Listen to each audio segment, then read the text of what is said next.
नमस्कार, आप देख रहे हैं इंडिया टीवी। आपके साथ मैं हूं मीनाक्षी जोशी। दोपहर के 1 बज रहे हैं। कहानी कुर्सी का वक्त हो गया है। प्रधानमंत्री नरेंद्र मोदी इस वक्त आंध्र प्रदेश के दौरे पर हैं, जहां पर भोगपुरम एयरपोर्ट का वो उद्घाटन करने के बाद जनता को संबोधित करने जा रहे हैं। सीधी लाइव तस्वीरें। मुख्यमंत्री वर्युలు చంద్రబాబు నాయుడు గారికి, ఉప ముఖ్యమంత్రి సోదరులు పవన్ కళ్యాణ్ గారికి, మంత్రివర్గంలో నా సహచరులు రామ్మోహన్ నాయుడు గారికి, చంద్రశేఖర్ పెమ్మసాని గారికి, భూపతి రాజు శ్రీనివాస్ వర్మ గారికి, రాష్ట్ర ప్రభుత్వంలో మంత్రివర్యులు నారా లోకేష్ గారికి, ఇక్కడికి విచ్చేసిన ఇతర ప్రజాప్రతినిధులకు, నా సోదర సోదరీమణులకు అందరికీ కూడా నమస్కారం। साथियों, आज का दिन आंध्र प्रदेश के विकास के लिए, स्वर्ण आंध्र के विजन के लिए ये बहुत अहम है। मुझे आज बहुत शुभ अवसर पर एक शुभ मास में उत्तर आंध्र की इस पवित्र भूमि पर आने का सौभाग्य मिला है। मैं सबसे पहले भगवान श्री वराह लक्ष्मी नरसिंह स्वामी के चरणों में प्रणाम करता हूं। मैं श्री कुर्मनाथ स्वामी और मां पोंडितल्ली अम्मवारू को नमन करता हूं। మిత్రులారా, ఈ రోజు ఆంధ్రప్రదేశ్ అభివృద్ధికి స్వర్ణాంధ్ర విజన్ కు ఎంతో కీలకమైన రోజు। ఈ శుభ సందర్భంగా ఈ పవిత్రమైన మాసంలో ఈ పవిత్రమైన ఉత్తరాంధ్ర భూమికి రావడం నాకెంతో సౌభాగ్యంగా భావిస్తున్నాను। ముందుగా శ్రీ వరాహ లక్ష్మీ నరసింహస్వామి వారి పవిత్రమైన పాదాలకు నా నమస్కారాలు అర్పిస్తున్నాను। అలాగే కూర్మనాథ స్వామి వారికి, అమ్మ పైడితల్లి అమ్మవారికి నమస్కరిస్తున్నాను। साथियों, आज यहां करीब 18,000 करोड़ रुपए की विकास परियोजनाओं का शुभारंभ, लोकार्पण और शिलान्यास हुआ है। एयरपोर्ट के साथ साथ ये प्रोजेक्ट आंध्र की रोड कनेक्टिविटी से भी जुड़े हैं। इनमें एनर्जी सिक्योरिटी से जुड़े प्रोजेक्ट भी हैं। ये विकास कार्य इस बात के प्रतीक है कि इस समय आंध्र किस स्पीड से आगे बढ़ रहा है। मैं आप सभी को इन प्रोजेक्ट्स की बहुत बहुत शुभकामनाएं देता हूं। మిత్రులారా, ఈ రోజు దాదాపు 18,000 కోట్ల రూపాయలు విలువైన అభివృద్ధి ప్రాజెక్టులు ప్రారంభోత్సవం మరియు శంకుస్థాపన చేసుకుంటున్నాం। ఎయిర్పోర్ట్ తో పాటు ఈ ప్రాజెక్టులు ఆంధ్రప్రదేశ్లో రోడ్ కనెక్టివిటీని కూడా మరింత బలోపేతం చేస్తాయి। వీటిలో ఎనర్జీ సెక్యూరిటీకి సంబంధించిన ప్రాజెక్టులు కూడా ఉన్నాయి।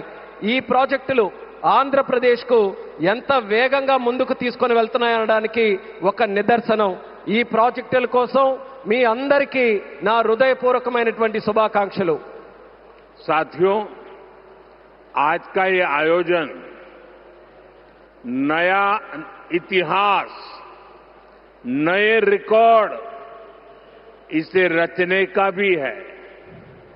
आज एक और विकास के नए रिकॉर्ड बन रहे हैं, तो साथ ही ढीमसा डांस का सांस्कृतिक रिकॉर्ड भी रचा गया है।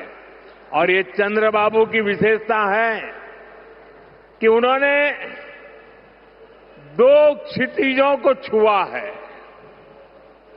एक तरफ ऊंची आसमान को छूने वाली व्यवस्था, एयरपोर्ट का निर्माण, और दूसरी तरफ मेरे यहां के आदिवासी बहनों के द्वारा ढीमसा नृत्य का विश्व रिकॉर्ड बनाना। मैं चंद्रबाबू के इस विजन को विशेष रूप से सराहना करता हूं। మిత్రులారా, ఈ రోజు ఒక కొత్త చరిత్ర, ఒక కొత్త రికార్డును సృష్టించిన రోజు కూడా। ఒకవైపు అభివృద్ధిలో కొత్త రికార్డులు నమోదవుతున్నాయి, మరోవైపు దింసా నృత్యం కూడా ఒక సాంస్కృతిక రికార్డును సృష్టించింది। ఇది చంద్రబాబు నాయుడు గారి విశిష్టత అనేది నేను తెలియజేస్తున్నాను। ఈ రోజు చంద్రబాబు నాయుడు గారు ఒక రెండు అంశాలని టచ్ చేశారు. ఒకటి నింగిని ఆకాశాన్ని అంటే ఎయిర్పోర్ట్ అయితే, మరొకటి గిరిజనుల సోదర సోదరీమణులతో ఈరోజు దింసా నృత్యంతో ఒక రికార్డు సృష్టించారు. ఇది చంద్రబాబు నాయుడు గారి విజన్. దీనికి నేను హృదయపూర్వకమైనటువంటి అభినందనలు తెలియజేస్తున్నాను. 13,000 से ज्यादा आदिवासी बहनों और बेटियों की प्रस्तुति, उनका उत्साह, उनका अनुशासन और आदिवासी संस्कृति का गौरव, यह दृश्य वाकई अद्भुत था. इसमें देश की विविधता की झलक भी थी और पीढ़ी दर पीढ़ी सहेज कर रखी गई जनजातीय विरासत भी थी. मैं इस प्रस्तुति के लिए आप सभी का और विशेष रूप से मेरी आदिवासी बहनों और बेटियों का बहुत बहुत अभिनंदन करता हूं. 13,000 మందికి పైగా గిరిజన పిల్లలు మరియు సోదరిమణుల తాలూకా ప్రదర్శన, వారి ఉత్సాహం, వారి క్రమశిక్షణ మన గిరిజన సంస్కృతికి సంబంధించిన ఒక గౌరవం. ఈ దృశ్యం నిజంగా అద్భుతంగా అనిపించింది. దీనిలో మన దేశం తాలూకా వైవిధ్యత కనిపించింది. అలాగే తరతరాలుగా సంరక్షించబడిన గిరిజన వారసత్వం కూడా ప్రతిబింబించింది. ఈ అద్భుతమైన ప్రదర్శనకు మన గిరిజన పిల్లలకు, సోదరిమణులకు, అలాగే ఇక్కడ ఉన్న అందరికీ కూడా నా హృదయపూర్వక అభినందనలు తెలియజేస్తున్నాను. साथियों, ये धरती अल्लूरी सीताराम राजू की धरती है. अल्लूरी सीताराम राजू जी ने जिस धरती पर आदिवासी हितों के लिए अपना जीवन समर्पित किया, आज उसी धरती पर आंध्र प्रदेश के एक नए एयरपोर्ट की शुरुआत हो रही है. ये एयरपोर्ट आंध्र और उत्तर आंध्र की ग्रोथ का रनवे है. ये आंध्र के युवाओं के बेहतर भविष्य का लॉन्च पैड है. मैं आंध्र प्रदेश के लोगों को, देश के लोगों को बहुत बहुत बधाई देता हूं. మిత్రులారా, ఈ నేల అల్లూరి సీతారామరాజు గారి నేల. అల్లూరి సీతారామరాజు గారు ఈ గిరిజన హక్కుల కోసం తన జీవితాన్ని అంకితం చేశారో ఆ పవిత్రమైన భూమిపైనే ఈరోజు ఆంధ్రప్రదేశ్కు ఒక కొత్త ఎయిర్పోర్ట్ ప్రారంభమవుతుంది. ఈ ఎయిర్పోర్ట్ ఆంధ్రప్రదేశ్, ముఖ్యంగా ఉత్తరాంధ్ర అభివృద్ధికి ఒక కొత్త రన్వేగా పనిచేస్తుంది. ఇది ఆంధ్ర యువత యొక్క ఉజ్వల భవిష్యత్తుకు ఒక కొత్త లాంచ్ ప్యాడ్ లా పనిచేస్తుంది. ఈ సందర్భంగా ఆంధ్రప్రదేశ్ ప్రజలకు మరియు దేశ ప్రజలకు నా హృదయపూర్వక అభినందనలు.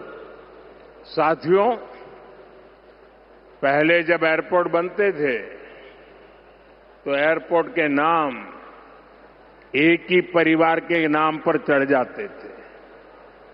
हमने इस परंपरा को बदला.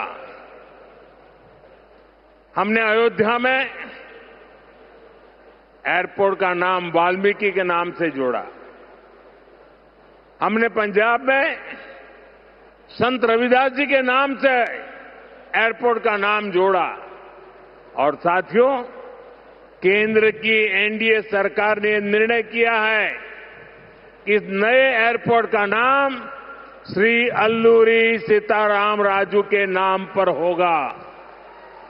आंध्र प्रदेश का जो भी नागरिक इस एयरपोर्ट से यात्रा करेगा, देश और दुनिया का जो भी नागरिक इस एयरपोर्ट से यात्रा करेगा, उसे अल्लूरी सीताराम राजू जी के नाम से जन सेवा और राष्ट्र सेवा की प्रेरणा मिलेगी. మిత్రులారా, ఒక గతాన్ని మళ్ళీ గుర్తు చేసుకుందాం.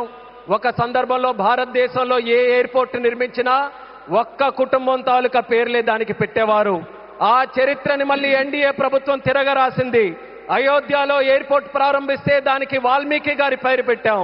అలాగే పంజాబ్లో సంత్ రవిదాస్ గారి పేరుతోని ఎయిర్పోర్ట్ ని ప్రారంభించాం. అలాగే ఈ కేంద్ర ప్రభుత్వంలో ఎన్డీఏ కూటమి ఒక ముఖ్యమైన నిర్ణయం తీసుకుంది. ఈ కొత్త ఎయిర్పోర్ట్ కి అల్లూరి సీతారామరాజు గారి పేరు పెట్టాలనే నిర్ణయం తీసుకుంది. ఈ ఎయిర్పోర్ట్ ద్వారా ప్రయాణించే ప్రతి ఆంధ్రప్రదేశ్ పౌరుడు అల్లూరి సీతారామరాజు గారి పేరుతో ప్రజాసేవకు దేశ సేవకు కూడా స్ఫూర్తి పొందుతారని తెలియజేస్తున్నాను. साथियों, बीते 12 इयर्स में देश के एविएशन सेक्टर ने असाधारण प्रगति की है. 2014 तक देश में केवल 74 एयरपोर्ट ऑपरेशनल थे. आज ये संख्या 166 है. एक समय था जब हवाई उड़ानें सिर्फ बड़े शहरों तक सीमित थी.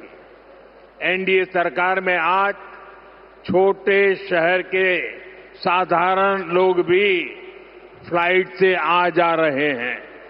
మిత్రులారా, గత 12 సంవత్సరాల్లో దేశంలో విమానయాన రంగం ఒక అసాధారణమైన పురోగతిని సాధించింది.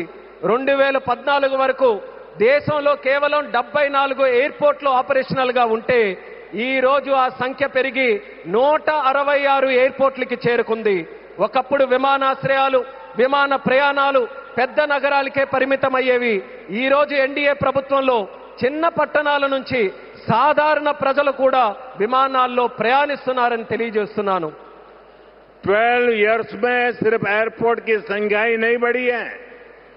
हमारी उड़ान योजना के कारण आज गरीब परिवार के लोगों को भी जहाज में बैठने का अवसर मिल रहा है. इस योजना ने गरीब से गरीब को अपना सपना पूरा करने में मदद की है. कुछ दिन पहले ही सरकार ने उड़ान योजना के दूसरे फेज की शुरुआत की है. इस पर भी 29,000 करोड़ रुपीज खर्च किए जाएंगे. మిత్రులారా, ఈ 12 సంవత్సరాల్లో కేవలం ఎయిర్పోర్ట్ తాలూకా సంఖ్య మాత్రమే పెరగలేదు. మన ఉడాన్ పథకం వల్ల పేద కుటుంబాలకు చెందిన ప్రజలు కూడా మొదటిసారి విమానంలో ప్రయాణించే అవకాశం వాళ్ళందరూ పొందారు. ఈ పథకం అత్యంత పేదవారికి తమ కలలు నిజం చేసుకునే అవకాశం కూడా కల్పించింది. కొద్ది రోజుల క్రితమే కేంద్ర ప్రభుత్వం ఉడాన్ పథకం తాలూకా ఫేజ్ 2ని కూడా ప్రారంభించింది. దీని ద్వారా దేశంలో 29,000 కోట్ల రూపాయలు ఖర్చు చేయబోతుందని తెలియజేస్తున్నాను. साथियों, एविएशन सेक्टर में देश ने एक और बड़ा माइलस्टोन हासिल किया है. कुछ ही दिन पहले काशी में जिस स्पोक एयरपोर्ट मॉडल का शुभारंभ हुआ, आज वही मॉडल पंजाब के अमृतसर तक पहुंच गया है. इससे अमृतसर से 25 से ज्यादा इंटरनेशनल डेस्टिनेशन जुड़ जाएंगे. मैं इस उपलब्धि के लिए आंध्र की इस धरती से पंजाब के लोगों को भी बधाई देता हूं. साथियों, हमारे आंध्र प्रदेश के पास हमेशा से विकसित भारत का ग्रोथ इंजन बनने का सामर्थ्य रहा है. आंध्र प्रदेश के विकास के लिए हमारे प्रयास डबल इंजन की स्पीड से आगे बढ़े. इसके लिए मैंने आंध्र के लोगों से डबल इंजन सरकार का आशीर्वाद मांगा था और आज चंद्रबाबू नायडू जी के नेतृत्व में, पवन कल्याण जी के नेतृत्व में एनडीए की पूरी टीम आंध्र प्रदेश के लिए डबल स्पीड से काम कर रही है. మిత్రులారా, విమానయాన రంగంలో దేశంలో మరో పెద్ద మైలురాయిని మనం సాధించాం. కొద్ది రోజుల క్రితమే కాశీలో ప్రారంభమైన స్పోక్ ఎయిర్పోర్ట్ మోడల్ ఈ రోజు పంజాబ్లోని అమృత్సర్ వరకు కూడా విస్తరించింది. దీంతో అమృత్సర్లో 25కి పైగా అంతర్జాతీయ గమ్యాలకు నేరుగా కనెక్ట్ అవ్వడానికి అవకాశం కలిగింది. ఈ విజయానికి ఆంధ్రప్రదేశ్ నేల నుంచే పంజాబ్ ప్రజలకు కూడా నా హృదయపూర్వక అభినందనలు తెలియజేస్తున్నాను. అలాగే మిత్రులారా, వికసిత్ భారత్ నిర్మాణంలో ఆంధ్రప్రదేశ్ ఎప్పుడూ కూడా ఒక గ్రోత్ ఇంజిన్ గా నిలిచే సామర్థ్యం కలిగి ఉంది. ఆంధ్రప్రదేశ్ అభివృద్ధి కోసం డబుల్ ఇంజిన్ వేగంతో మా ప్రయత్నం ముందుకు సాగాలని నేను ఆంధ్ర రాష్ట్ర ప్రజలకు డబుల్ ఇంజిన్ ప్రభుత్వం కోసం ఆశీర్వాదాన్ని నేను కోరాను. ఈ రోజు చంద్రబాబు నాయుడు గారి నాయకత్వంలో, పవన్ కళ్యాణ్ గారి నాయకత్వంలో ఎన్డీఏ టీం మొత్తం ఆంధ్రప్రదేశ్ అభివృద్ధి కోసం డబుల్ వేగంతో పనిచేస్తుందని గర్వంగా తెలియజేస్తున్నాను. साथियों, आज देश ब्लू इकोनॉमी को लगातार मजबूत कर रहा है. हमारा विजन है कि पूरा क्षेत्र कोस्टल इकोनॉमिक कॉरिडोर के रूप में विकसित हो। इसी लक्ष्य के साथ विशाखापट्टनम से कृष्णापट्टनम तक हमारे पुराने पोर्ट्स को आधुनिक रूप दिया जा रहा है। इसके अलावा मुलापेटा और रामायापट्टनम में हम नए पोर्ट्स भी बना रहे हैं। మిత్రులారా ఈ రోజు దేశం బ్లూ ఎకానమీని నిరంతరం బలోపేతం చేస్తుంది. మా విజన్ ఈ మొత్తం ప్రాంతాన్ని ఒక కోస్టల్ ఎకనామిక్ కారిడార్ గా అభివృద్ధి చేయడం. ఈ లక్ష్యంతో విశాఖపట్నం నుంచి కృష్ణపట్నం వరకు మన పాత పోర్ట్స్ అన్నిటినీ కూడా ఆధునీకరిస్తున్నాం. అదే సమయంలో మూలపేట మరియు రామయ్యపట్నంలో కొత్త పోర్ట్స్ ని కూడా మనం నిర్మించబోతున్నాం. साथियों, पोर्ट डेवलपमेंट के साथ साथ पूरे आंध्र में हाईवे और एक्सप्रेसवे का नेटवर्क तैयार हो रहा है. विशाखापट्टनम रायपुर एक्सप्रेसवे जैसे प्रोजेक्ट इस पूरे क्षेत्र को रफ्तार दे रहे हैं. మిత్రులారా, పోర్టుల అభివృద్ధితో పాటు ఆంధ్రప్రదేశ్ మొత్తం హైవేస్ ఎక్స్ప్రెస్వేస్ నెట్వర్క్ ని విస్తృతంగా పెంచుకుంటూ పోతుంది. విశాఖపట్నం రాయ్పూర్ ఎక్స్ప్రెస్ వే వంటి ప్రాజెక్టులు ఈ ప్రాంతానికి సరికొత్త వేగాన్ని అందిస్తున్నాయి. साथियों, ये पूरा रीजन देश के बड़े औद्योगिक केंद्रों से आसानी से जुड़े, इसके लिए आज आंध्र प्रदेश में करीब 1 लाख करोड़ रुपीस की रेलवे परियोजनाओं पर काम चल रहा है. राज्य के पूरे रेल नेटवर्क का इलेक्ट्रिफिकेशन हो चुका है. यहां 70 से ज्यादा रेलवे स्टेशनों को भी आधुनिक बनाया जा रहा है. మిత్రులారా, ఈ ప్రాంతం మొత్తం దేశంలోని ప్రధాన పారిశ్రామిక కేంద్రాలతో మరింత సులభంగా అనుసంధానం అవ్వడానికి ఈ రోజు ఆంధ్రప్రదేశ్లో దాదాపు 1,00,000 కోట్ల రూపాయలు విలువైన రైల్వే ప్రాజెక్ట్స్ తాలూకా పనులు కూడా జరుగుతున్నాయి. రాష్ట్రంలో రైల్వే నెట్వర్క్ అంతా ఇప్పటికీ పూర్తిగా ఎలక్ట్రిఫికేషన్ అయ్యింది. అదేవిధంగా 70కి పైగా రైల్వే స్టేషన్లు కూడా ఆధునీకరిస్తున్నాం. साथियों, आज इस क्षेत्र के विकास में पीएम गति शक्ति नेशनल मास्टर प्लान भी बड़ी भूमिका निभा रहा है. पीएम गति शक्ति के माध्यम से इस पूरे क्षेत्र में रेल, पोर्ट और एयरपोर्ट को एक साथ जोड़ा जा रहा है. जब यहां ये आधुनिक लॉजिस्टिक नेटवर्क तैयार हो जाएगा तो उद्योगों को बेहतर कनेक्टिविटी मिलेगी, किसानों को फायदा होगा और ईज ऑफ डूइंग बिजनेस भी बढ़ेगा. మిత్రులారా, ఈ ప్రాంత అభివృద్ధితో పీఎం గతి శక్తి నేషనల్ మాస్టర్ ప్లాన్ కూడా కీలక పాత్ర పోషిస్తుంది.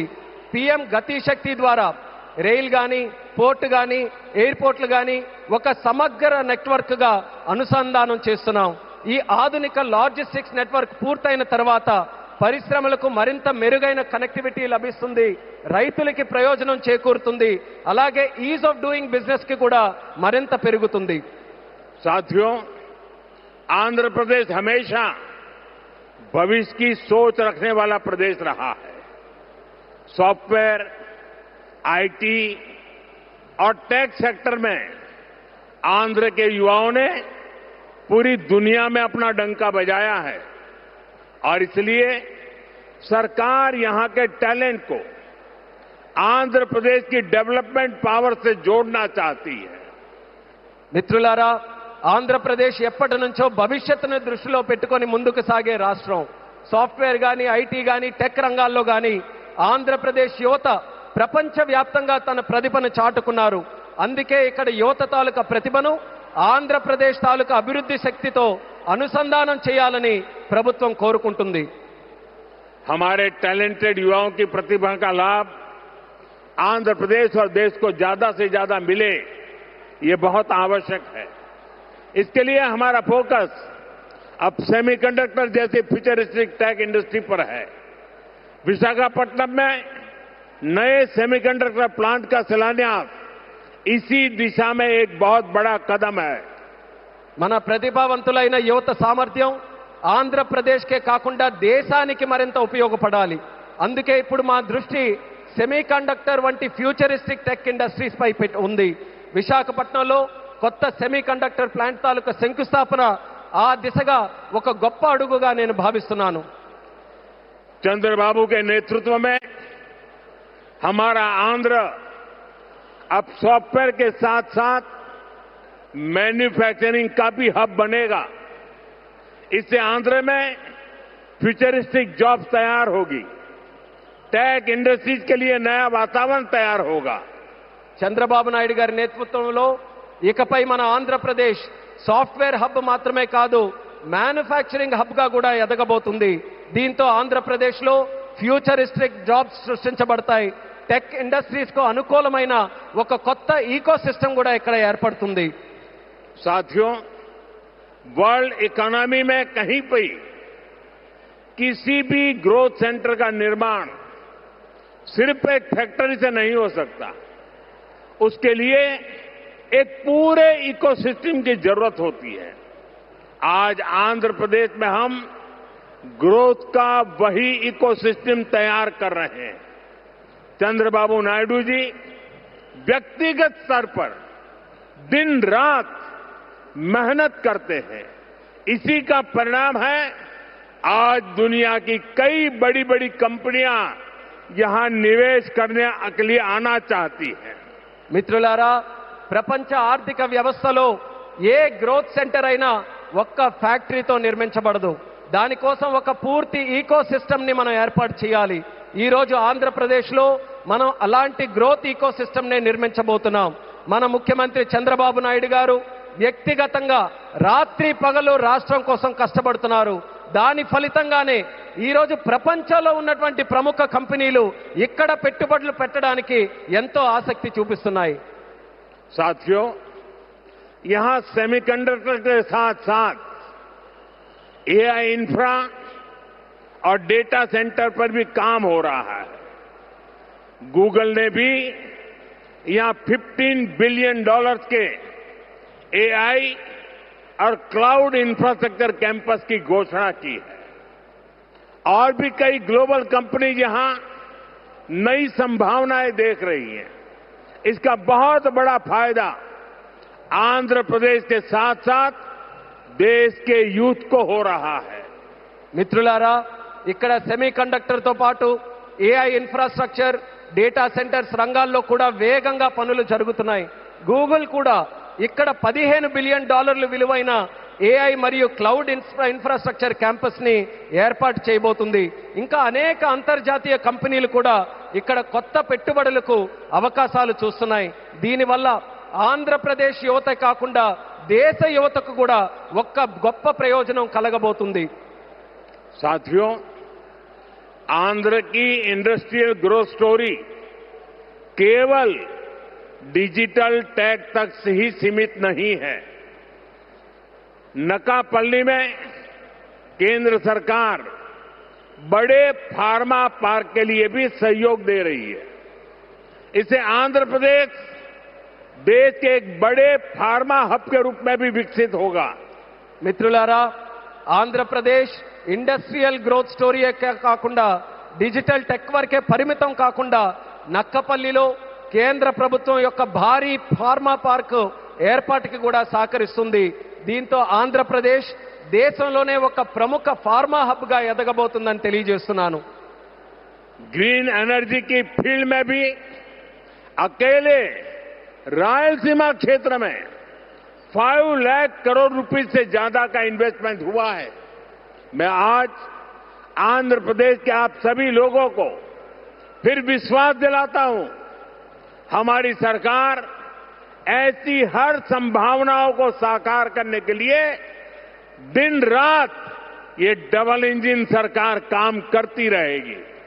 గ్రీన్ ఎనర్జీ రంగంలో కూడా ఒక్క రాయలసీమ ప్రాంతంలోనే 5 లక్షల కోట్ల రూపాయలకి పైగా పెట్టుబడులు వచ్చాయి. ఈ రోజు ఆంధ్రప్రదేశ్ ప్రజలందరికీ నేను మరోసారి హామీ ఇస్తున్నాను, ఇలాంటి ప్రతి అవకాశాన్ని నిజం చేయడానికి, ఆ కలని సాకారం చేయడానికి మా ప్రభుత్వం, ఈ డబుల్ ఇంజిన్ ప్రభుత్వం రాత్రి ప్రగలు కృషి చేస్తూనే ఉంటుందని తెలియజేస్తున్నాను. साथियों, आज आंध्र प्रदेश में हर सेक्टर में किस स्पीड से काम हो रहा है, इसका अंदाजा आप इस बात से लगा सकते हैं कि पिछले 3 यात्राओं में ही मैंने 2 लाख करोड़ रुपए के प्रोजेक्ट का शुभारंभ यहां किया है. మిత్రులారా, ఈరోజు ఆంధ్రప్రదేశ్లో ప్రతి రంగంలో ఎంత వేగంగా అభివృద్ధి జరుగుతుందో మనం ఒక్కసారి అంచనా వేయాలనంటే ఈ ఒక్క విషయం గమనించండి.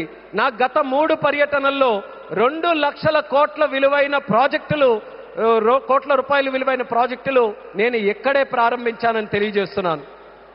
मुझे खुशी है कि आंध्र की इस विकास यात्रा में उत्तर आंध्र भी सशक्त हो रहा है.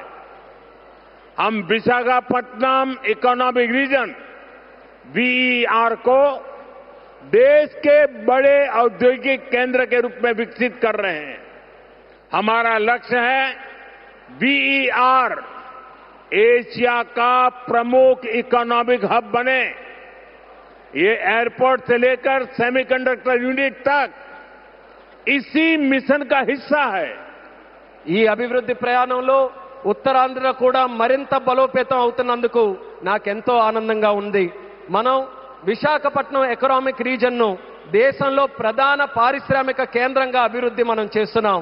మన లక్ష్యం వీఆర్ను ఆసియా ఖండంలోనే ఒక ప్రముఖ ఎకనామిక్ హబ్గా తీర్చిదిద్దడం. దీనికి ఎయిర్పోర్ట్ నుంచి సెమీ కండక్టర్ యూనిట్ వరకు జరుగుతున్న ప్రతి కార్యక్రమం ఆ లక్ష్యంలో భాగమే అనేది కూడా నేను తెలియజేస్తున్నాను. साथियों, हमारी सरकार का मंत्र है इन्वेस्टमेंट से एम्प्लॉयमेंट. इसलिए सरकार ने अपनी तरफ से भी इन्वेस्टमेंट बढ़ाया है और हम प्राइवेट सेक्टर को भी इन्वेस्टमेंट के लिए प्रेरित कर रहे हैं. आप भी जानते हैं, जब इन्वेस्टमेंट बढ़ता है तो मैन्युफैक्चरिंग बढ़ती है, मैन्युफैक्चरिंग बढ़ती है तो एक्सपोर्ट बढ़ता है, एक्सपोर्ट बढ़ता है तो रोजगार के नए अवसर बनते हैं और रोजगार बढ़ता है तो लोगों की आमदनी बढ़ती है, परिवारों की जिंदगी बेहतर होती है. और आंध्र प्रदेश में हम यही होते देख रहे हैं. మిత్రులారా, మా ప్రభుత్వం తాలూకా మంత్రం పెట్టుబడి నుంచి ఉపాధి వరకు. అందుకే ప్రభుత్వం తన వంతుగా కూడా పెట్టుబడులు పెంచుకుంటూ పోతుంది. అదే సమయంలో ప్రైవేట్ సెక్టర్ తాలూకా పెట్టుబడులు కూడా వాళ్ళు ఇంకా ఎక్కువగా పెట్టేలా ప్రోత్సహిస్తుంది.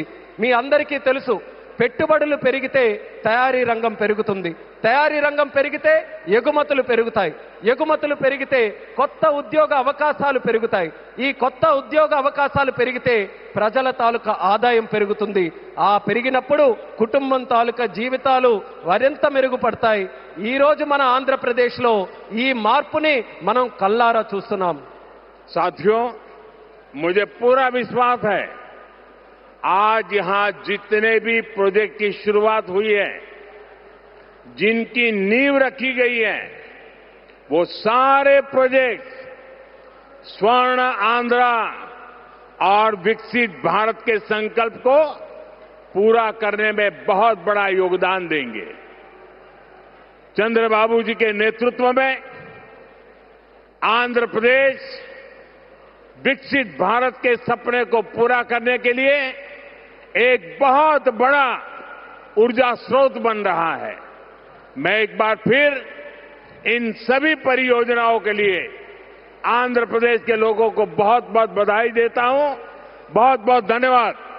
మిత్రులారా, ఈ రోజు ప్రారంభమైన శంకుస్థాపన జరిగిన ప్రతి ప్రాజెక్టు కూడా స్వర్ణాంధ్ర మరియు వికసిత్ భారత్ సంకల్పాలను సాకారం చేయడంలో. प्रधानमंत्री नरेंद्र मोदी को आप सुन रहे थे. उन्होंने आंध्र की जनता को संबोधित किया. उम्मीद कर रहे थे कि शायद जेएनपी को लेकर कुछ बात कहेंगे, लेकिन उन्होंने विकास कैसे होगा, आंध्र प्रदेश कैसे विकास कर रहा है, इन तमाम मुद्दों पर बात कही. आज बात प्रधानमंत्री नरेंद्र मोदी की ही चर्चा से शुरू हुई और जेएनपी को लेकर उन्होंने एक और संदेश दिया.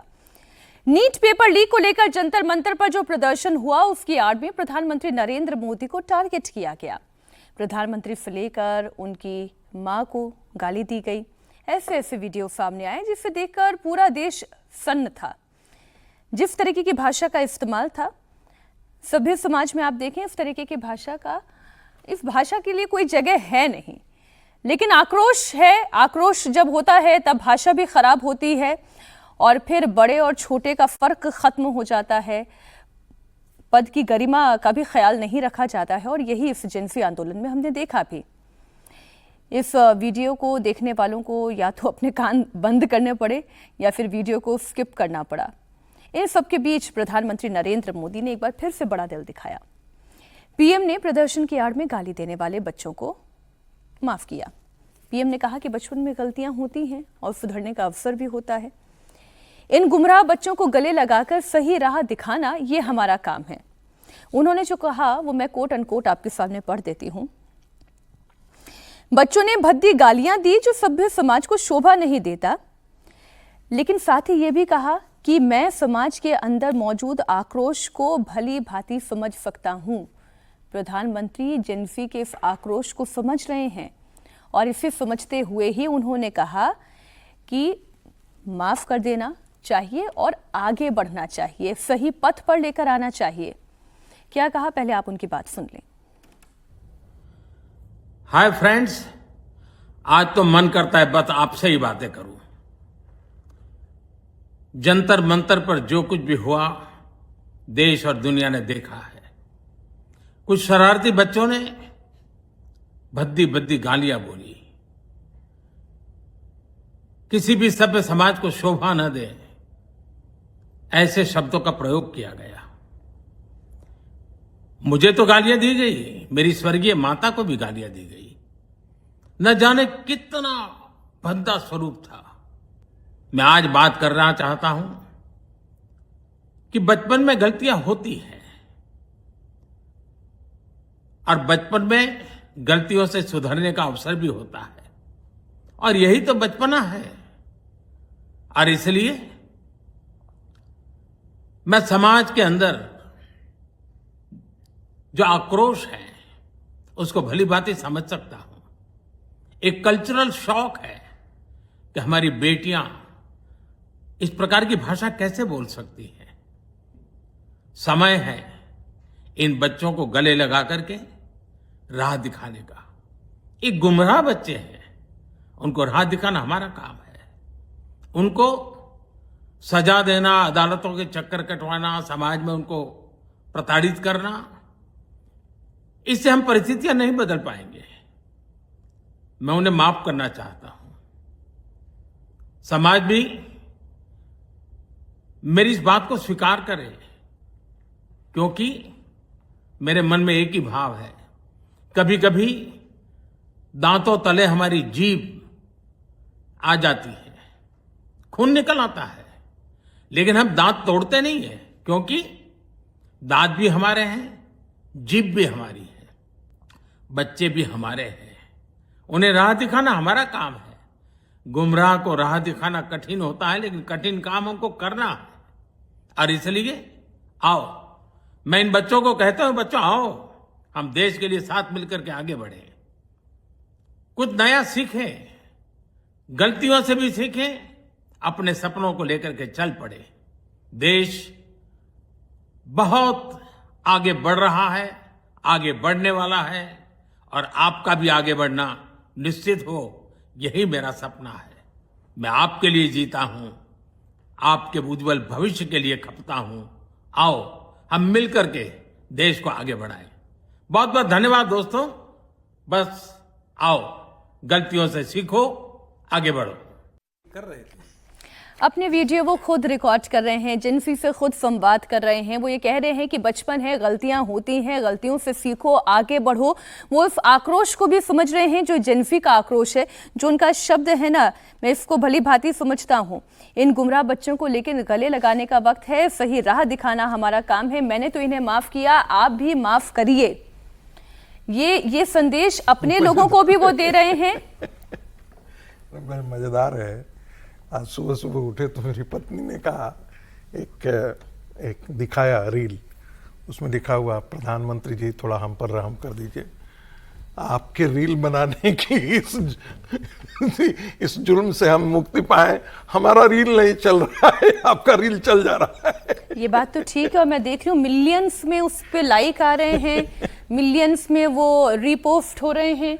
ये बात बिल्कुल ठीक है, लेकिन जो प्रधानमंत्री नरेंद्र मोदी कनेक्ट करने की कोशिश कर रहे हैं हर्षवर्धन जी, वो ये जान रहे हैं कि कल्चरल सेटबैक है, कल्चरल शॉक उन लोगों के लिए भी है जिन्हें अंदाजा ही नहीं था कि हमारे देश की युवा पीढ़ी सड़क पर आकर इस तरीके से प्रधानमंत्री को और उनके परिवार को गाली भी दे सकती है।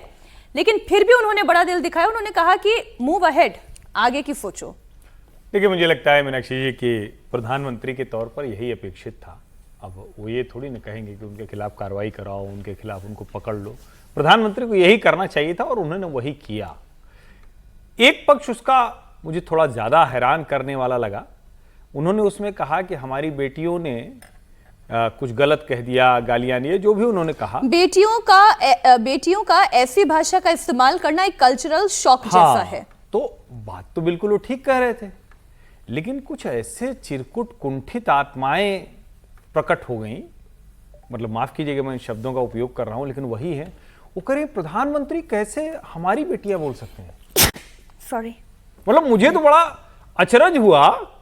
वो कह रहे हैं कि हमारी बेटियां ऐसी भाषा का इस्तेमाल करें, कल्चरल शॉक है। कुछ लोग आ गए हैं, वो कह रहे देखो ये तो महात्मा गांधी बनना चाहते हैं, ये तो कैसे हमारी बेटियां कैसे हो सकती हैं, आपकी बेटियां थोड़ी ना है। कमाल कर रहे हो भाई। मतलब प्रधानमंत्री को लेकर जिस तरह की घृणा कुंठा समाज के एक वर्ग में है, जो बरसों बरस पता नहीं वो सत्ता पालित रहा, पालतू रहा, क्या रहा वो ईश्वर जाने, लेकिन उसकी वजह से वो ऐसा कुंठित है कि सही बात पे भी सही प्रतिक्रिया नहीं कर रहा है। इस पर सबको यही कहना चाहिए था ना कि एक लाइन की बात है, प्रधानमंत्री से अपेक्षित था, उन्होंने बिल्कुल दुरुस्त काम किया। इसमें एक लाइन जरूर मैं अपनी तरफ से जोड़ूंगा कि जो रिपीट ऑफेंडर है और जो क्रिमिनल बैकग्राउंड के हैं, उनको ऐसे ब्लैंकेट छूट नहीं मिलनी चाहिए। नहीं, आप जो बात कह रहे हैं, ये जो आप बात कह रहे हैं ना, अब आतिशी का मैं पोस्ट पढ़ रही हूं, आम आदमी पार्टी की नेता और दिल्ली के पूर्व मुख्यमंत्री, देश बहुत शर्मिंदा है, हम तुमसे माफी मांगते हैं कि तुम्हें जिस तरह से डराया गया, धमकाया गया। आप समझ गए ना मैं किसकी बात कर रही हूँ? एक बच्ची जो खुद अपने किए गए बयानों पर शर्मिंदा हो रही है, हाथ जोड़कर माफी मांग रही है और कह रही है कि मुझे इस तरीके से बात नहीं कहनी चाहिए थी, मैं बहकावे में आ गई थी, मैं सीपी घूमने के लिए गई थी और वहीं पर ये सब चल रहा था, लोग प्रोटेस्ट कर रहे थे, मैं भी उस प्रोटेस्ट में शामिल हो गई और तब मेरे मुंह से ये बातें निकल गई। कह रहा हूं कि इस आंदोलन की लेयर्स को समझिए। इतना भीतर में कई परतों वाला आंदोलन इधर हाल में नहीं हुआ। तिलचट्टों को आप बहुत सीरियसली मत लीजिए, वो किसी लायक है नहीं। मैं बार बार ये कह रहा हूं, ठीक है आंदोलन समाप्त हो गया, लीडरशिप उनकी थी, सब कुछ था, लेकिन जेन्युइन स्टूडेंट बहुत बड़े थे, उनकी संख्या सबसे ज्यादा थी, जिसको बार बार लगता है कि ये हो रहा है, सरकार नहीं पेपर लीक रोक पा रही। एक उसमें वर्ग कौन सा था जो आजकल तैयार हो गया है, जो reel, like, views, forward, repost, उस पर जिसका जीवन चलता, उसको लगा चलो ठीक है हमने 4 गालियां दे दी, अरे वाह वायरल हो गए, अरे वाह चलो ये हो गया, अरे वाह हमारी पहचान हो गई। वो जो कहा जाता था ना पहले, एक बदनाम हुए तो क्या नाम ना होगा, उस अंदाज में ये लोग चल रहे हैं। लेकिन अगर उन बच्चों को समझ में आया, उनको डर लगा, उनको सोसाइटी में एक किनारे, एक तरह से कहते हैं बहिष्कृत होने का डर लगा, कोई भी लगा, उसके बाद वो माफी मांग रहे हैं। तो अगर पूर्व मुख्यमंत्री के तौर पर एक महिला आकर ये कह रही है कि हम आपसे माफी मांगते हैं कि आपको इस तरह, क्या किया जा रहा है भाई? नहीं क्या सर, गालियों को जो कुछ वो कर रही थी, वो लड़कियां या लड़के उनके साथ वो खड़ी? नहीं सर, समाज में कॉर्नर वाला डर नहीं। आतिशी जो कह रही हैं वो ये कह रही हैं कि पुलिस और प्रशासन एक 15 साल की बच्ची को डराने में लगा हुआ है, पर ये ना बीजेपी की पहली गलती है और ना आखिरी गलती है। ये सत्ता के अहंकार में पागल हो गए हैं, पर जिस तरह जेंसी ने इन्हें झुकने पर मजबूर कर दिया, जल्द ही युवा भी इन्हें कुर्सी से भी नीचे लेकर आएंगे। और इसमें आपको कुछ और पॉलिटिकल रिएक्शन सुनने इसलिए चाहिए। प्रधानमंत्री मोदी कुछ भी कहें, कांग्रेस को सवाल उठाना ही है, विपक्ष है तो सवाल उठाएगी भी। कांग्रेस सांसद प्रमोद तिवारी ने कहा कि मोदी उल्टी गंगा बहा रहे हैं। उल्टी गंगा बहती है, ये प्रधानमंत्री जी के आज के माफीनामे से पता लग गया। अरे प्रधानमंत्री जी, ये गांधी का देश है, गौतम बुद्ध का देश है। हम तो उम्मीद कर रहे थे कि आप उन नौजवानों से माफी मांगेंगे जिनके शरीर में आपकी पुलिस की चलाई हुई पिलेट्स मौजूद है। उस बेटी से माफी मांगेंगे जो हॉस्पिटल में जिंदगी मौत की लड़ाई लड़ रही। उन लोगों से माफी मांगेंगे जो आपके पुलिस के अत्याचार के शिकार हुए और जिनकी आंखें जाती रही। उनसे माफी मांगेंगे जिनको AK-47 लेकर दौड़ाया। ये जो बात प्रमोद तिवारी कह रहे हैं वही कांग्रेस पार्टी के जितने भी प्रवक्ता हैं, नेता हैं, उसी लाइन पर बात कर रहे हैं कि भाई ये तो माफी मांगने की बात थी देश के प्रधानमंत्री की, देश के गृह मंत्री को माफी मांगनी चाहिए थी। उल्टा ये कह रहे हैं कि हम छात्रों को माफ करते हैं। विजय जी, बहुत सारे लोग इसको लेकर बड़ी चर्चा कर रहे हैं। मुझे कुछ भी अनएक्सपेक्टेड नहीं लग रहा, बल्कि मैं प्रधानमंत्री जी से ये उम्मीद ही करता हूँ कि वो इस तरह का जो मैसेज उन्होंने दिया है उसका मतलब है कि मूव ऑन करें, आगे बढ़ें, जो खत्म हो। कई बार क्या होता है कि कुछ चीज़ों से इतनी बिटरनेस हो जाती है कि उसको ख़त्म करना मुश्किल होता है। ये उस बिटरनेस को ख़त्म करने का मैसेज है, जो आंदोलनकारी छात्र हैं उनके लिए भी और जो उनके खिलाफ खड़े थे उनके लिए भी। तो ये संदेश पार्टी में उन लोगों के लिए भी है जो गटर जनरेशन बता रहे थे या कुछ बात कर रहे थे, और उन लोगों के लिए भी है जो प्रधानमंत्री या और तमाम लोगों को गाली दे रहे थे या अपशब्दों का इस्तेमाल कर रहे थे। तो इसमें मुझे कोई ऐसा, और हमारी बेटी, मुझे नहीं पता किसने कहा नहीं कहा, क्योंकि मुझे इससे ज़्यादा हमारे बच्चे कहने से ज़्यादा संबोधन क्या हो सकता है किसी का। सबसे मतलब ये तो संबोधन है, और ये तो हम लोग सब बेटी लोगों से बात करते हैं, हम भी यहाँ पर बात करते हैं तो अपने बच्चे की तरह से ही बोलते हैं कि भाई हमारे बच्चे हैं ये। इसमें जो प्रधानमंत्री जी ने जो बात कही उसमें मुझे थोड़ा सा वो है, और वो इसलिए है कि उनकी जो जनरेशन है उसके लिए, और हम जैसे लोग भी, हम भी उनसे छोटे हैं लेकिन उस जनरेशन के, जिनके लिए कल्चरल शॉक है। कल्चरल शॉक वो किसके लिए कह रहे हैं? कल्चरल शॉक प्रधानमंत्री को गाली देने के लिए नहीं कर रहे हैं, उनको कल्चरल शॉक हुआ बेटियों के गाली देने से, लड़कियों के गाली देने से, है ना। अब आज की जो जेन ज़ी है या वो है, उसके पास बहुत सारे सवाल। वो कहेंगे कि ये जो जेंडर न्यूट्रलिटी को आपने खांचे में बांट दिया है कि लड़कियां गाली दे रही हैं, ये कल्चरल शॉक है। और ये फैक्ट बात है, मतलब जो जनरेशन उससे पहले की है वो इस बात को उम्मीद नहीं कर रही। वो पुरुष प्रधान समाज का जो हमारा तौर तरीका है, इसमें कोई आपत्तिजनक मुझे उनका नहीं लग रहा, लेकिन कल्चरल शॉक हमको इसलिए लगता है क्योंकि हम ये उम्मीद नहीं करते। हम उम्मीद करते लड़के तो करते रहे, मिल्स कुछ भी बोलते रहे तो उसको मान लेते। पुरुष प्रधान समाज में पितृसत्तात्मक गालियां, हाँ, जो भी शब्द इस्तेमाल कर लें तो वो कल्चरल शॉक है।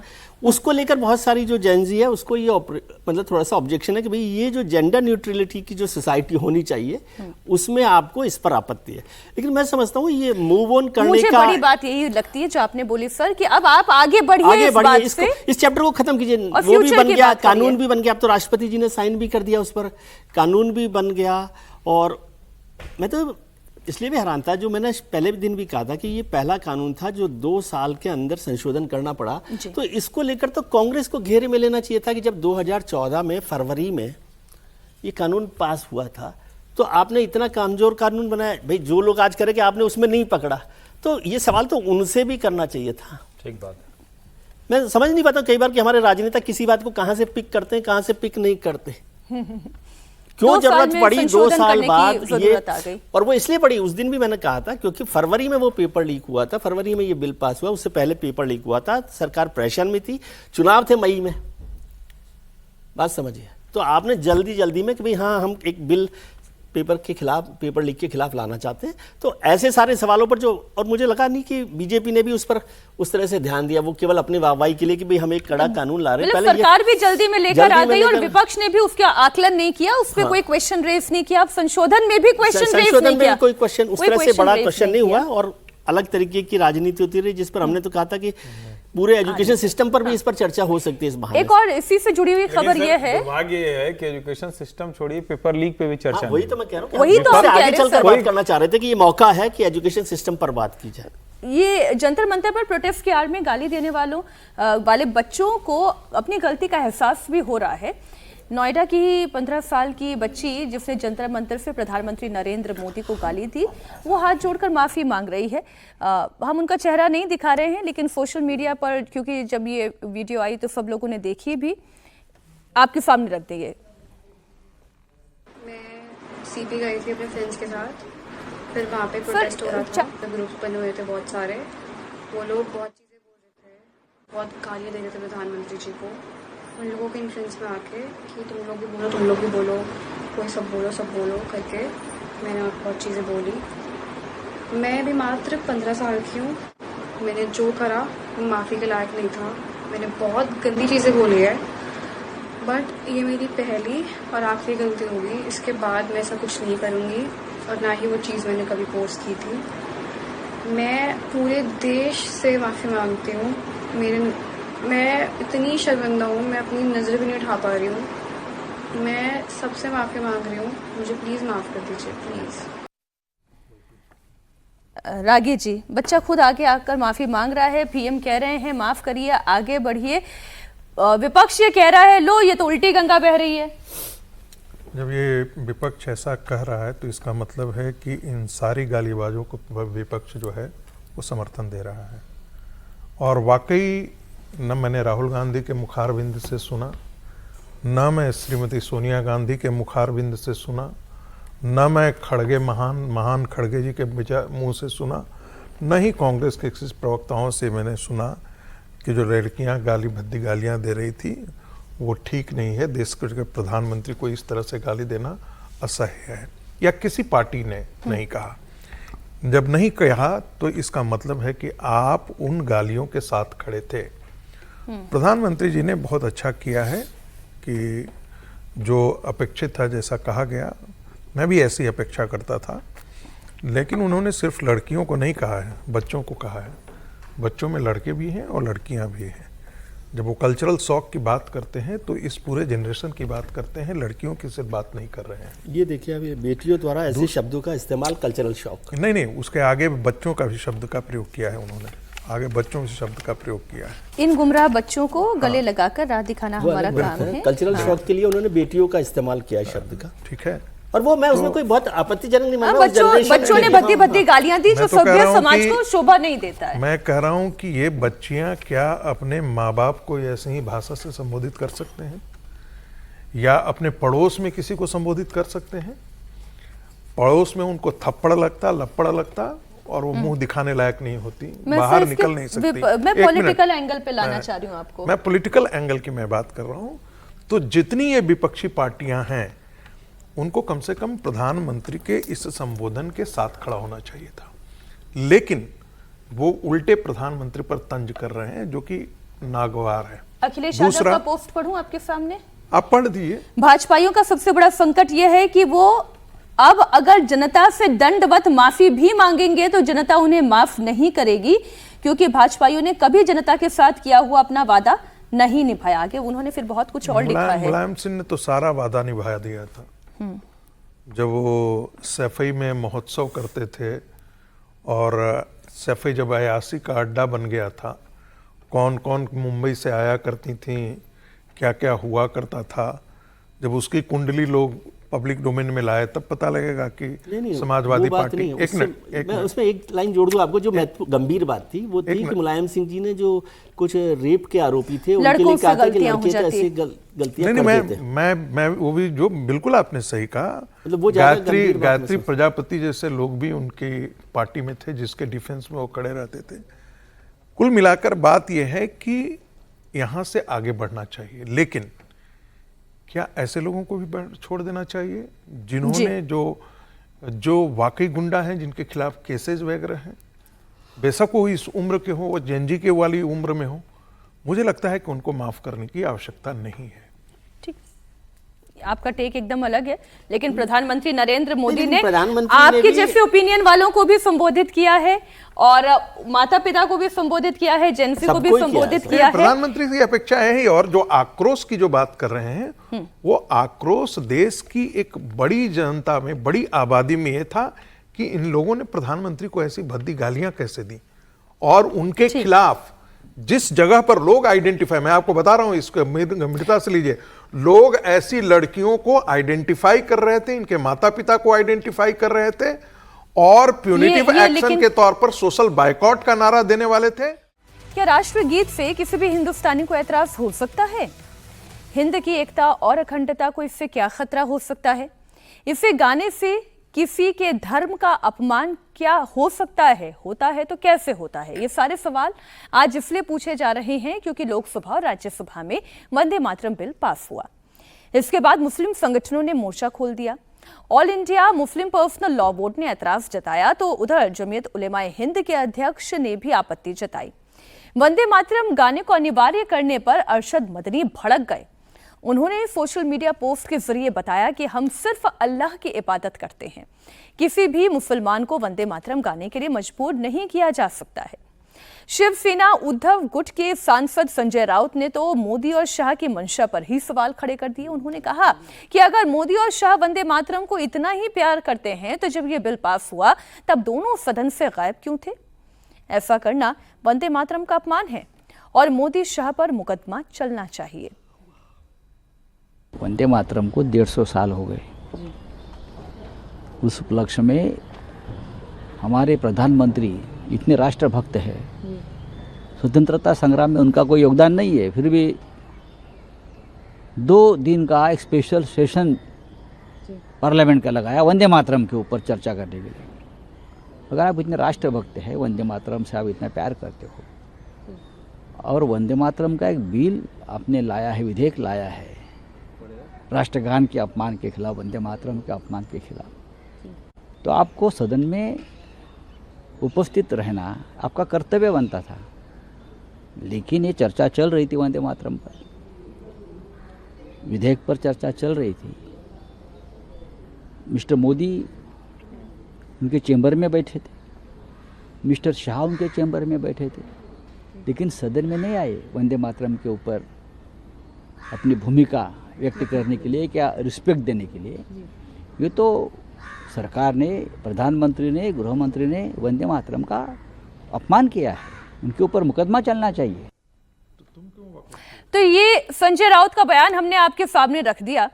समीर जी, असलियत तो ये है कि जब ये बिल राज्यसभा लोकसभा में लाया गया तब ऐसी परिस्थिति पैदा कर ली गई जहां पर विपक्ष के ऊपर आरोप भी ना लगे कि उन्होंने इस बिल के खिलाफ वोट किया और इतनी सुविधा भी रहे कि अपने वोट बैंक को वो सूद कर सकें कि देखिए हमने तो वॉकआउट कर लिया, हमने उसका साथ नहीं दिया।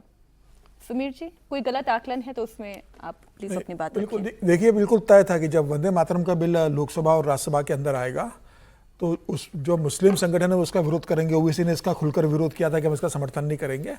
और अब उत्तर प्रदेश के चुनाव आ रहे हैं और वैसे भी देश को संदेश देना है, तो राहुल गांधी की कांग्रेस हो, ओवैसी की पार्टी हो, अखिलेश यादव की समाजवादी पार्टी हो, या तमाम वो लोग जो मुस्लिम तुष्टिकरण की राजनीति करते हैं, जिनका मुस्लिम वोटों पर एकाधिकार जताने की मंशा रहती है, उन लोगों ने तय कर लिया था कि इसका विरोध करेंगे। ओवैसी तो खुलकर विरोध कर सकते हैं कि उनकी पार्टी खुलकर मुस्लिम तुष्टिकरण की राजनीति करते हैं। अखिलेश यादव हुए, राहुल गांधी हुए, अब उद्धव ठाकरे भी उसी रंग में रंग गए हैं जिस रंग में अखिलेश यादव और राहुल गांधी रंगे हुए हैं। तो वो खुलकर तो विरोध कर नहीं सकते थे, क्योंकि उनका एक वोट बैंक वो भी है जो उनको वोट करता है, जो मराठी है, हिंदुत्व की बात करता है, चाहे वो कांग्रेस का हो, अखिलेश का हो। तो मुझे लगता है कि इन लोगों ने दूसरा रास्ता इसको अख्तियार किया, खुलकर विरोध कर नहीं सकते रहे तो वॉकआउट कर गए। उद्धव ठाकरे की आप बात संजय राउत का, तो संजय राउत की पार्टी के जो सांसद थे वो वॉकआउट कर गए इस मामले को लेकर। खुलकर बोलने की स्थिति में कोई नहीं था, क्योंकि जनता पूछेगी ना कि भाई राष्ट्र के सम्मान के जितने प्रतीक है उससे आपको क्या तकलीफ है, राष्ट्रगीत और राष्ट्रगान का सम्मान क्यों नहीं होना चाहिए। वंदे मातरम तो कांग्रेस ने स्वतंत्रता आंदोलन के समय इस्तेमाल किया था देश की स्वतंत्रता के लिए, तो जिस कांग्रेस ने वंदे मातरम को देश की स्वतंत्रता के लिए इस्तेमाल किया था, वह कांग्रेस आज इसका विरोध करने की स्थिति में कैसे आ गई। तो वो क्या कारण है कि कांग्रेस इतनी बदल गई। तो मुस्लिम वोट जो राहुल गांधी को लग रहा है, और राहुल गांधी जिस तरीके से एक तरफा मुस्लिम के सबसे सुप्रीम लीडर बनने की तैयारी कर रहे हैं कि भाई अखिलेश नहीं है, तेजस्वी नहीं है, मैं सबसे बड़ा लीडर हूं, और ममता बनर्जी हार गई है, तो अब जब लोकसभा चुनाव हो या विधानसभा चुनाव हो तो कांग्रेस से मान के चले कि वक्फ बिल पर जिस तरीके से राहुल गांधी ने मुसलमानों का पक्ष रखा था, वंदे मातरम के बिल पे राहुल गांधी ने जिस तरीके से पक्ष रखा है, या तमाम मुद्दों पर राहुल गांधी ने जिस तरीके से मुसलमानों की बात की, तो कांग्रेस जिस तरीके से मुसलमानों की बात करती है, संदेश देने की कोशिश कर रहे थे कि भाई हम मुसलमानों के साथ हैं। एक बार भी क्या राहुल गांधी ने कहा कि अब वंदे मातरम बिल का हम समर्थन करेंगे और ये आना चाहिए, जैसे राष्ट्रगीत का सम्मान है वैसे राष्ट्रगान का भी सम्मान हो। क्या राहुल गांधी ने एक बार भी इस बात का जिक्र किया? कहीं नहीं किया इस बात का। तो ये बताता है इनकी राजनीति किस दिशा की ओर जा रही है। और मुझे लगता है कि भारतीय जनता पार्टी बिल को इसलिए भी लेकर आई थी कि ये जनता के सामने साफ होना चाहिए कि कौन वंदे मातरम के साथ है और कौन वंदे मातरम के खिलाफ है। वंदे मातरम गाने में आपत्ति क्या है? ऐसा क्या है कि वंदे मातरम में आपको आपत्ति होगी? आप कह रहे हो हिंदू देवी देवताओं के नाम है उसके अंदर मुसलमानों को, ठीक है, तो ओबीसी के समझ में आता है, लेकिन अगर देवी देवताओं के भारत में रहकर आपने नाम लिया तो ये क्या गुनाह हो गया है? क्या क्या मुसलमान लेते नहीं है? संजय राउत सोचे कि उन्हें इस बात को लेकर आपत्ति क्यों है? ये ठीक है, लेकिन एक लाइन में मोदी जी की वीडियो को लेकर बोल दूं, मतलब वो रह गया था बोलने का कि देखिए मोदी जी के ये जो कल वीडियो आया रात को, मुझे लगता है मोदी जी को यही एक बात है जो बाकी नेताओं से अलग करती है। जिस व्यक्ति पर इतना अभद्र शब्दों का इस्तेमाल किया गया, जिनके मदर को लेकर इतनी अभद्र भाषा का इस्तेमाल किया गया, उसके बाद प्रधानमंत्री मोदी जिस एक भयवाक के रूप में आते हैं कि भाई घर के 2 बच्चे हैं, एक बच्चा बहुत बिगड़ा हुआ है, एक बेटी बहुत बिगड़ी हुई है, तो उसे घर से नहीं निकालते थे, उसको समझाते हैं कि भाई अपने ही बच्चे गलती की है, इनको सही रास्ते पर लेके आना है। और मुझे लगता है कि जब प्रधानमंत्री मोदी का जब वीडियो बच्चे सुनेंगे जिन्होंने इतनी अभद्र और अश्लील भाषा का प्रयोग किया, वो जरूर शर्मिंदा होंगे और प्रधानमंत्री मोदी से माफी मांगेंगे। और मुझे लगता है कि वो फिर दूसरा वीडियो बनाकर या चिट्ठी लिखकर प्रधानमंत्री मोदी से माफी मांगेंगे। इसमें बच्चे माफी और मांगे, इतना ही अच्छा लगता है अगर राहुल गांधी भी एक लाइन एक जोड़ दूं, इसी पे अगर राहुल गांधी ने जो शब्द का प्रयोग किया था इडियट, अगर राहुल गांधी भी ऐसा वीडियो बना के प्रधानमंत्री मोदी से माफी मांग लेते तो अच्छा संदेश आता है। लेकिन अभी विषय जो है वंदे मातरम का सम्मान अपमान, असदुद्दीन ओवैसी ने क्या ये साबित कर दिया कि मुसलमानों के हक की बात करने वाला एक अकेली पार्टी अगर कोई है तो वो यही मुस्लिम ऑल इंडिया। देखिए बाई एंड लार्ज अब फिर कहेंगे तो कष्ट हो जाएगा, लेकिन मुसलमानों के एक बड़े हिस्से में जिन्ना की आत्मा अभी भी वर्तमान है। और ऐसा मैं इसलिए कह रहा हूँ कि जिन्ना ने ही कहा था कि Vande Mataram is rhyme of hate. उस पर गांधी जी की प्रतिक्रिया की कि इसमें हेट कहाँ है, रविन्द्रनाथ टैगोर की भी प्रतिक्रिया की, इसमें हेट जैसी कोई चीज़ नहीं है। इसका संदर्भ भी जरा समझना चाहिए कि 1905 में बंगाल का विभाजन हुआ था, तो जो एक कह सकते हैं कि ब्रिटिश लोगों ने बांटा था एक ढंग से, जो हिंदू बहुल इलाका था और मुस्लिम बहुल इलाका, उसका विभाजन जो है 1905 में हो चुका था।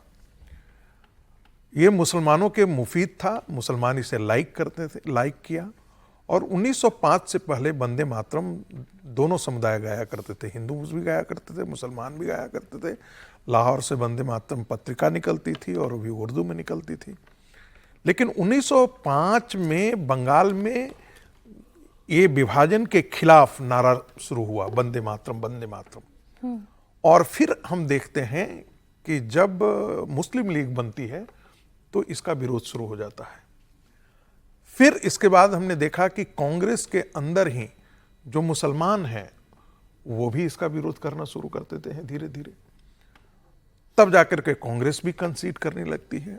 मेरा मानना है कि जब भारत और पाकिस्तान का विभाजन धर्म के आधार पर हो गया था, इसके बावजूद भी इन मुद्दों को उसी समय क्यों नहीं किया कि बचे हुए भारत में शरीयत की चाहे तुम्हारी जो भी भावना हो, इस्लाम की जो भी भावना हो, लेकिन ऐसे नारे और ऐसे प्रतीकों को तुम्हें मानना ही होगा।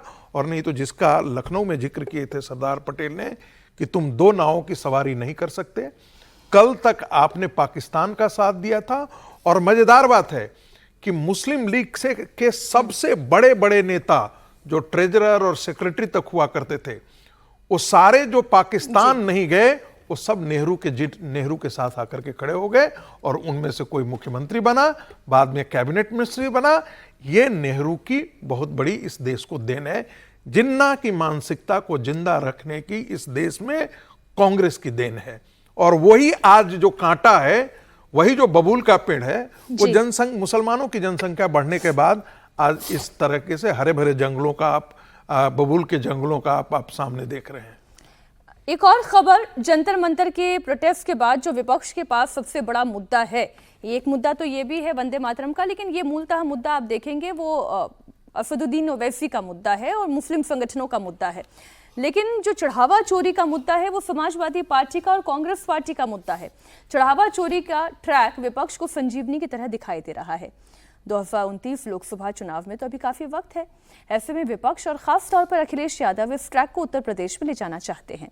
अगले साल यूपी में चुनाव है और अखिलेश यादव ने 24 के बाद से ही अपने आप को बदला है। सनातन के हर पर्व पर बधाई के मैसेज देना, हिंदू कैलेंडर के ज्येष्ठ महीने में सभी बड़े मंगलवार पर हनुमान जी की तस्वीर पोस्ट करना, लोगों को अपने हाथों से भंडारा खिलाना, ब्राह्मण सम्मेलन करना, इटावा में केदारेश्वर महादेव धाम मंदिर के भव्य निर्माण की कमान खुद हाथ में संभालना, सावन शुरू होने से पहले पहले शिव भक्तों को बधाई संदेश देना, ये सब बताने के लिए काफी है कि अखिलेश यादव सनातनी वोट पाने के लिए सारे पैंतरे आजमा रहे हैं। राम मंदिर में चढ़ावा चोरी का मुद्दा पहले दिन से अखिलेश यादव लीड कर रहे हैं। संसद से सड़क तक सरकार को घेरने में उन्होंने कोई कसर नहीं छोड़ी है। और अखिलेश यादव ने आज एक और पोस्ट लिखा। इसमें उन्होंने कहा कि भाजपा का अहंकार ही गिराएगा उनकी सरकार। और कल संसद परिसर में चढ़ावा चोरी को लेकर समाजवादी पार्टी की सेट की गई स्क्रिप्ट से जो अखिलेश यादव गायब थे, उस पर हालांकि उन्होंने अपनी सारी बातें लिखनी भी शुरू की और फोटो भी पोस्ट करनी शुरू की। पप्पू यादव ने चढ़ावा चुराने का किरदार निभाया। हमने यहाँ पर कहानी कुर्सी की में अच्छी उस पर चर्चा भी की और वो तस्वीर भी आपके सामने है।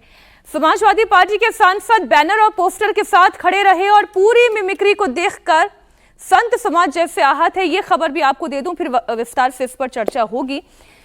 साधु संतों ने विरोध किया और उन्होंने एक पत्र भी लिखा है। लेकिन अखिलेश यादव क्यों कल इस स्पॉट से पूरी तरह से नदारद थे? क्या किसी प्लानिंग के तहत अखिलेश यादव यहां पर नहीं थे? ये एक इंपॉर्टेंट सवाल है। इस पर जो और रिएक्शन से जो पत्र हैं वो सब एक एक करके आपके सामने रखेंगे।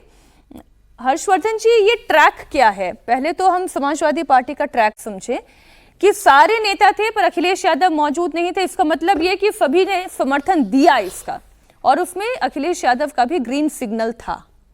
नहीं, इसमें तो कोई मतलब संदेह जैसा या विवाद जैसा कुछ है नहीं। धर्मेंद्र यादव वहाँ दिख रहे थे, अवधेश प्रसाद वहाँ दिख रहे थे, और डिम्पल यादव ने बाद में भले कहा कि हमारे सांसद नहीं हैं पप्पू यादव, लेकिन जो पूरा प्रहसन रचा गया, लाल टोपियां पहनकर समाजवादी पार्टी के सांसद आए, तो इसमें कोई भ्रम की गुंजाइश नहीं है। और एक बात का ध्यान किसी कहानी कुर्सी की के एक दर्शक ने ही दिलाया जी कि पप्पू यादव के हाथ में राम जी का चित्र है, और जब वो अवधेश प्रसाद के पांवों पर गिरते हैं तो राम जी का चित्र भी जमीन पर है। बड़ा दुखद है ये पूरा जो प्रहसन किया गया। और इसके बाद आप सोचेंगे कि कोई आउटरीच कर लें, कोई हिंदू साथ में आ जाए, मंदिर आपने बना दिया उसको, मुझे नहीं लगता कि ये सब होगा। ये सब करने के बाद आप सोचेंगे कहीं एक दिन सुंदरकांड का पाठ या हनुमान चालीसा पढ़ लें उससे हो जाए, मुझे नहीं लगता कि ये सब होने वाला। नहीं, देखिए ना, उनका एक पोस्ट है, वो कह रहे हैं कि भाजपाई और उनके संगी साथी भेष की नहीं देश की चिंता करें। भाजपाइयों को सच बुरा लगा क्या हर्षवर्धन जी? नहीं, तो वह बात एकदम साफ बोल रहे हैं। वेश की भी चिंता करनी है, क्योंकि वेश जो धरा गया है वो भगवा धरा गया है, साधु संत का धरा गया है, पुजारी का धरा गया है। भाई इनमें से कोई भी शामिल नहीं था वहां, न तो कोई पुजारी शामिल था, न कोई भगवा वेशधारी साधु संत शामिल था। तो फिर आपने क्यों ये किया? और जिस तरह से इसका प्रहसन किया गया है, मैं फिर कह रहा हूं, ये चीजें सामान्य तौर पर नहीं समझ में आती हैं, लेकिन इसको जब ये वीडियोज लोग देख रहे होंगे तो आप उनकी मनोदशा समझिए। क्या चढ़ावा चोरी पर लोग नाराज नहीं थे? खूब जमकर नाराज थे। योगी आदित्यनाथ ने कहा कि हम कार्रवाई करेंगे, कोई बचेगा नहीं, लोगों को उन पर भरोसा होता है। लेकिन जब इस तरह की चीजें आती हैं तो जो गुस्सा उनका उस वक्त चढ़ावा चोरी पर था, वो गुस्सा डाइवर्ट होकर इधर नहीं आएगा, इधर घूमकर नहीं आएगा, ऐसा मुझे नहीं लगता। मुझे लगता है बिल्कुल ये नाराजगी झेलनी पड़ेगी, और चाहे जो कर लें, लेकिन इधर से उनको बहुत कोई लाभ नहीं होने वाला है सिवाय नुकसान के। कम से कम इस घटना ने तो नुकसान ही दिया है। कल बहुत से लोगों का कहना यह भी था विजय जी कि अच्छी खासी जो नीति थी वो विपक्ष की चल रही थी, जेनजी का आंदोलन चल रहा था, फिर समाजवादी पार्टी ने ये ट्रैक 2 बहुत अच्छे से पकड़ लिया था, लेकिन कल की इस पिक्चर ने उन्होंने कुल्हाड़ी पर खुद अपना पांव दे मारा। देखिए, कुल मिलाकर मकसद क्या है उनका मकसद है कि इसको हैमर किया जाए, इस इशू को। जब तक खासतौर से अखिलेश जी का जितने मुझे जानकारी है कि वो बहुत इंटरेस्टेड नहीं थे नीट वाले आंदोलन में, लेकिन फिर दोनों ने मिलकर बात की कि भाई थोड़ा दिन आप कीजिए, थोड़ा दिन हम करते हैं। तो नीट पर राहुल जी लगे रहे और अब ये चढ़ावा चोरी पर अखिलेश जी ने किया है, और उनका पर्पज़ ये है। और जो बात आप चिंता जाहिर कर रहे हैं वो शायद अखिलेश जी को भी लग रही होगी, इसलिए वो इस प्रहसन से या जो भी कुछ हुआ उससे दूर रहे जी। औपचारिक तौर पर वो तो नहीं दिखे ना, नहीं दिखाई दी, डिम्पल जी भी नहीं दिखी, बाकी लोग खड़े रहे, और पूरा मसला तो उन्हीं का है। चढ़ावा थी, लेकिन अखिलेश यादव नहीं थे। चढ़ावा चोरी का मसला तो उन्हीं का है ना, वो सारा ये कर रहे हैं, और वो उसको हैमर करना चाहते हैं इलेक्शन तक कि कहीं लोग भूल ना जाए कि ये चढ़ावा चोरी का मुद्दा है। अब वो इसको कहें कि पप्पू यादव ने जो किया, और पप्पू यादव इंपॉर्टेंट नहीं है, वो तो जो लोग उसमें लगे वो उनका है कि उससे क्या। इसलिए सर आपसे इसलिए समझना चाह रही हूँ कि ये अखिलेश यादव का दूर रहना क्या टैक्टिकल था? उन्होंने समझदारी दिखाते हुए खुद अपने आप को दूर किया, मुझे ऐसा लगता है, बाकी तो क्या उन्होंने किया वो जानते हैं। ये तो वही जाने, हम तो केवल विश्लेषण कर सकते हैं। अखिलेश यादव जिस हिंदुत्व की पिच पर इस वक्त खेल रहे हैं, जितने भी वो बड़े काम मैंने बताया कि वो चाहे मंदिर बनवाने का हो, चाहे हनुमान जी की फोटो पोस्ट करना हो, रामचरितमानस की कोई चौपाई पोस्ट करनी हो, तो ये जो जिस ट्रैक पर वो चल रहे हैं, इस तरीके की तस्वीर क्या कोई सेटबैक देती है? नहीं, बहुत कोई सेटबैक नहीं देती, मैं ये कह रहा हूँ। और वो हिंदुत्व की पिच पे नहीं चल रहे, वो एंटी हिंदुत्व की पिच से बचना चाहते हैं। ये जो राहुल जी की पार्टी कांग्रेस के पास जो एंटी हिंदुत्व की पिच है, वो उनके साथ रहकर भी इस इमेज के साथ जुड़ना नहीं चाहते। वो जानते हैं हिंदुत्व की पिच तो भारतीय जनता पार्टी के पास और योगी आदित्यनाथ के पास है, लेकिन उस पिच से आप उन्हें एंटी हिंदू पर ना ला दें, इसलिए वो वहाँ साथ खड़े हुए दिखते हैं कि इस तरह से कर रहे हैं। इसका नुकसान हो सकता है थोड़ा बहुत हो, लेकिन उनका मंशा है कि इस इशू को जिंदा रखा जाए और चुनावों तक इसको हैमर करके बार बार जितना भी फायदा नुकसान हो सकता है वो किया जाए। और क्या आप समझते हो कि जो लोग मान लीजिए नाराज है चढ़ावा चोरी से, तो वो इस बात से नाराज हो जाएंगे कि पप्पू यादव भगवा पहनकर आ गए थे? मुझे नहीं लगता ऐसा। लेकिन ये भी नहीं है कि इससे ही कोई वोट समाजवादी पार्टी को मिल जाएगा कि भाई चढ़ावा चोरी पर अब वोट जो है उनको दिया जाए। उनका मकसद है क्योंकि कि इन्होंने ये मुद्दा उठाया है। हाँ। इसलिए ठीक है, आपका क्या आकलन है इस पर? देखिए, सबसे पहले तो उन प्रतीकों पर मैं बात करूंगा कि भाई जहां पुजारी बैठता है सामान्यतः वो भगवान के बगल में होता है, भगवान का विग्रह वहां कल पर आपने ये खड़ा बात होता है। कही थी जी। हाँ, दर्शकों को दोहरा भी दूं, लेकिन चर्च में ये अपराध नहीं है।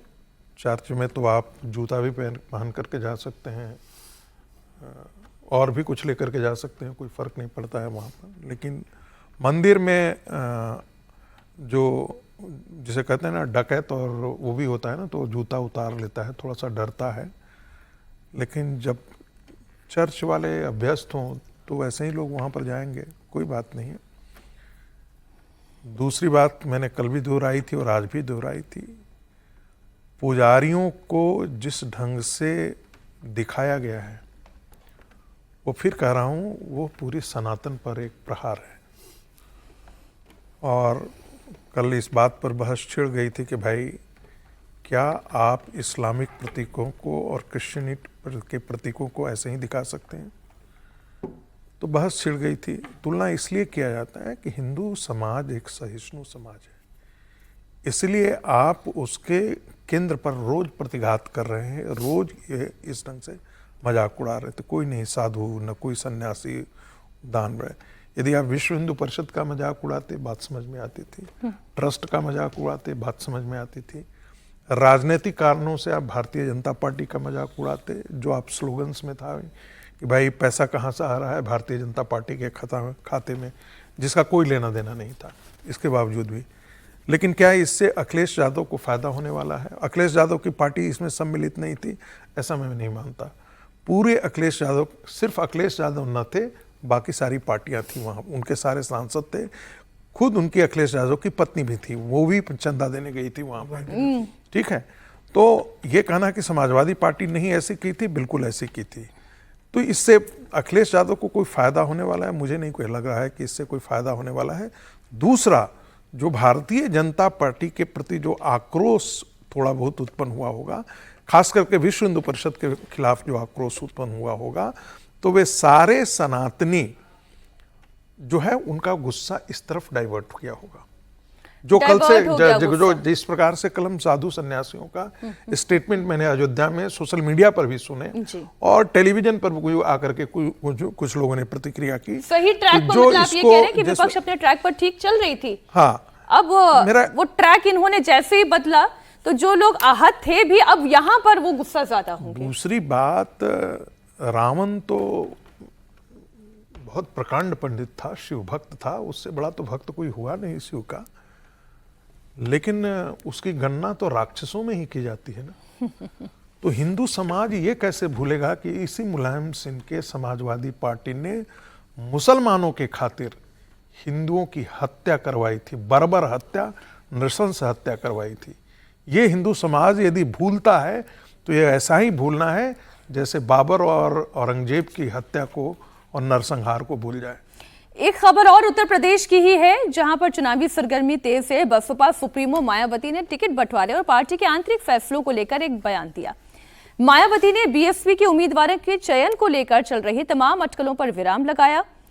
बीएसपी चीफ ने आकाश आनंद के रोल को लेकर भी कार्यकर्ताओं और नेताओं को क्लियर मैसेज दे दिया है।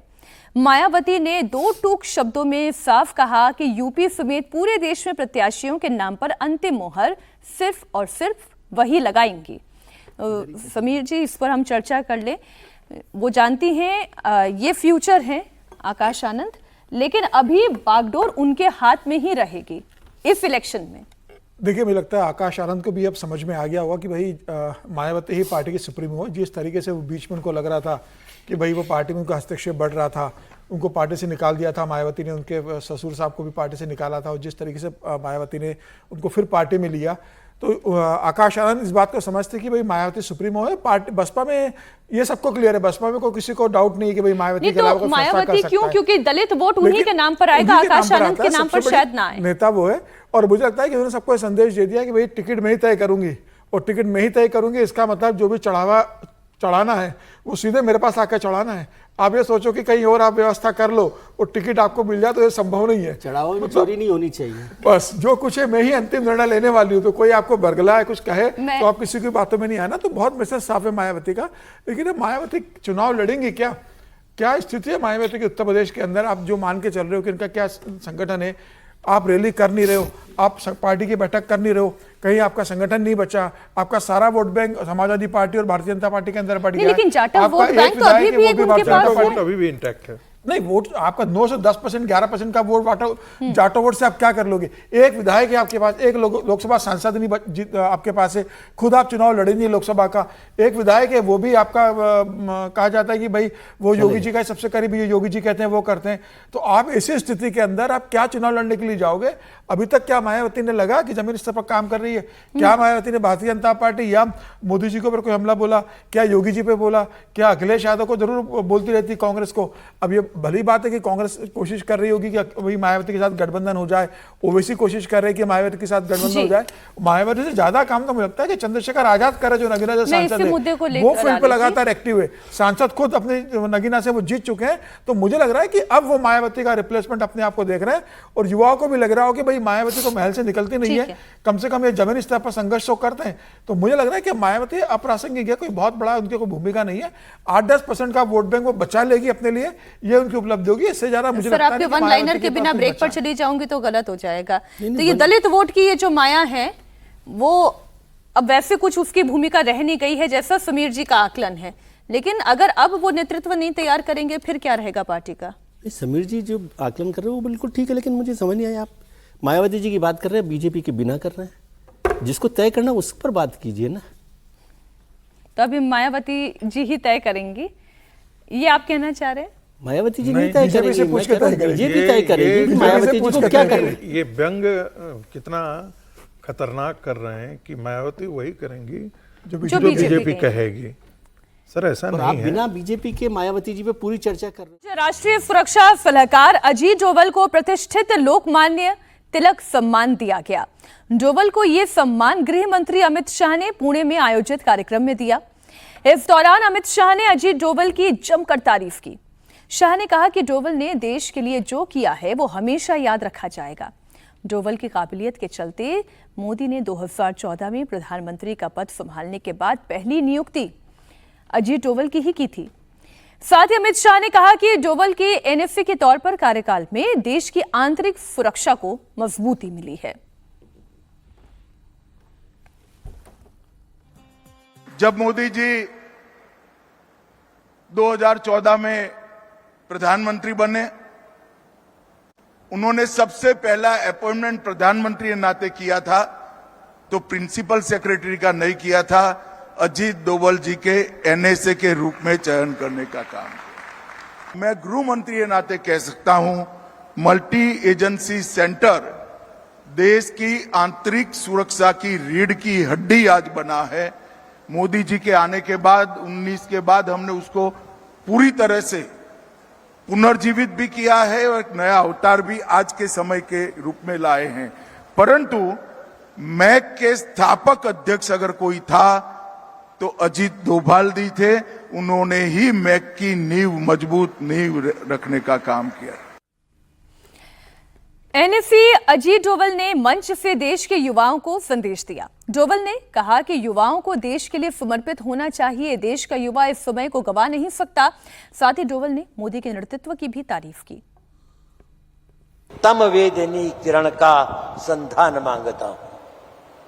तम अंधेरे को कहते हैं, जो तम को वेद सके, जो अंधेरे से थ्रू मुझे क्या कहते हैं हम लोग उसको, जिसको नाइट विजन जिसे दे सके, तो तम वेदनी किरण का संचार मांगता हूं।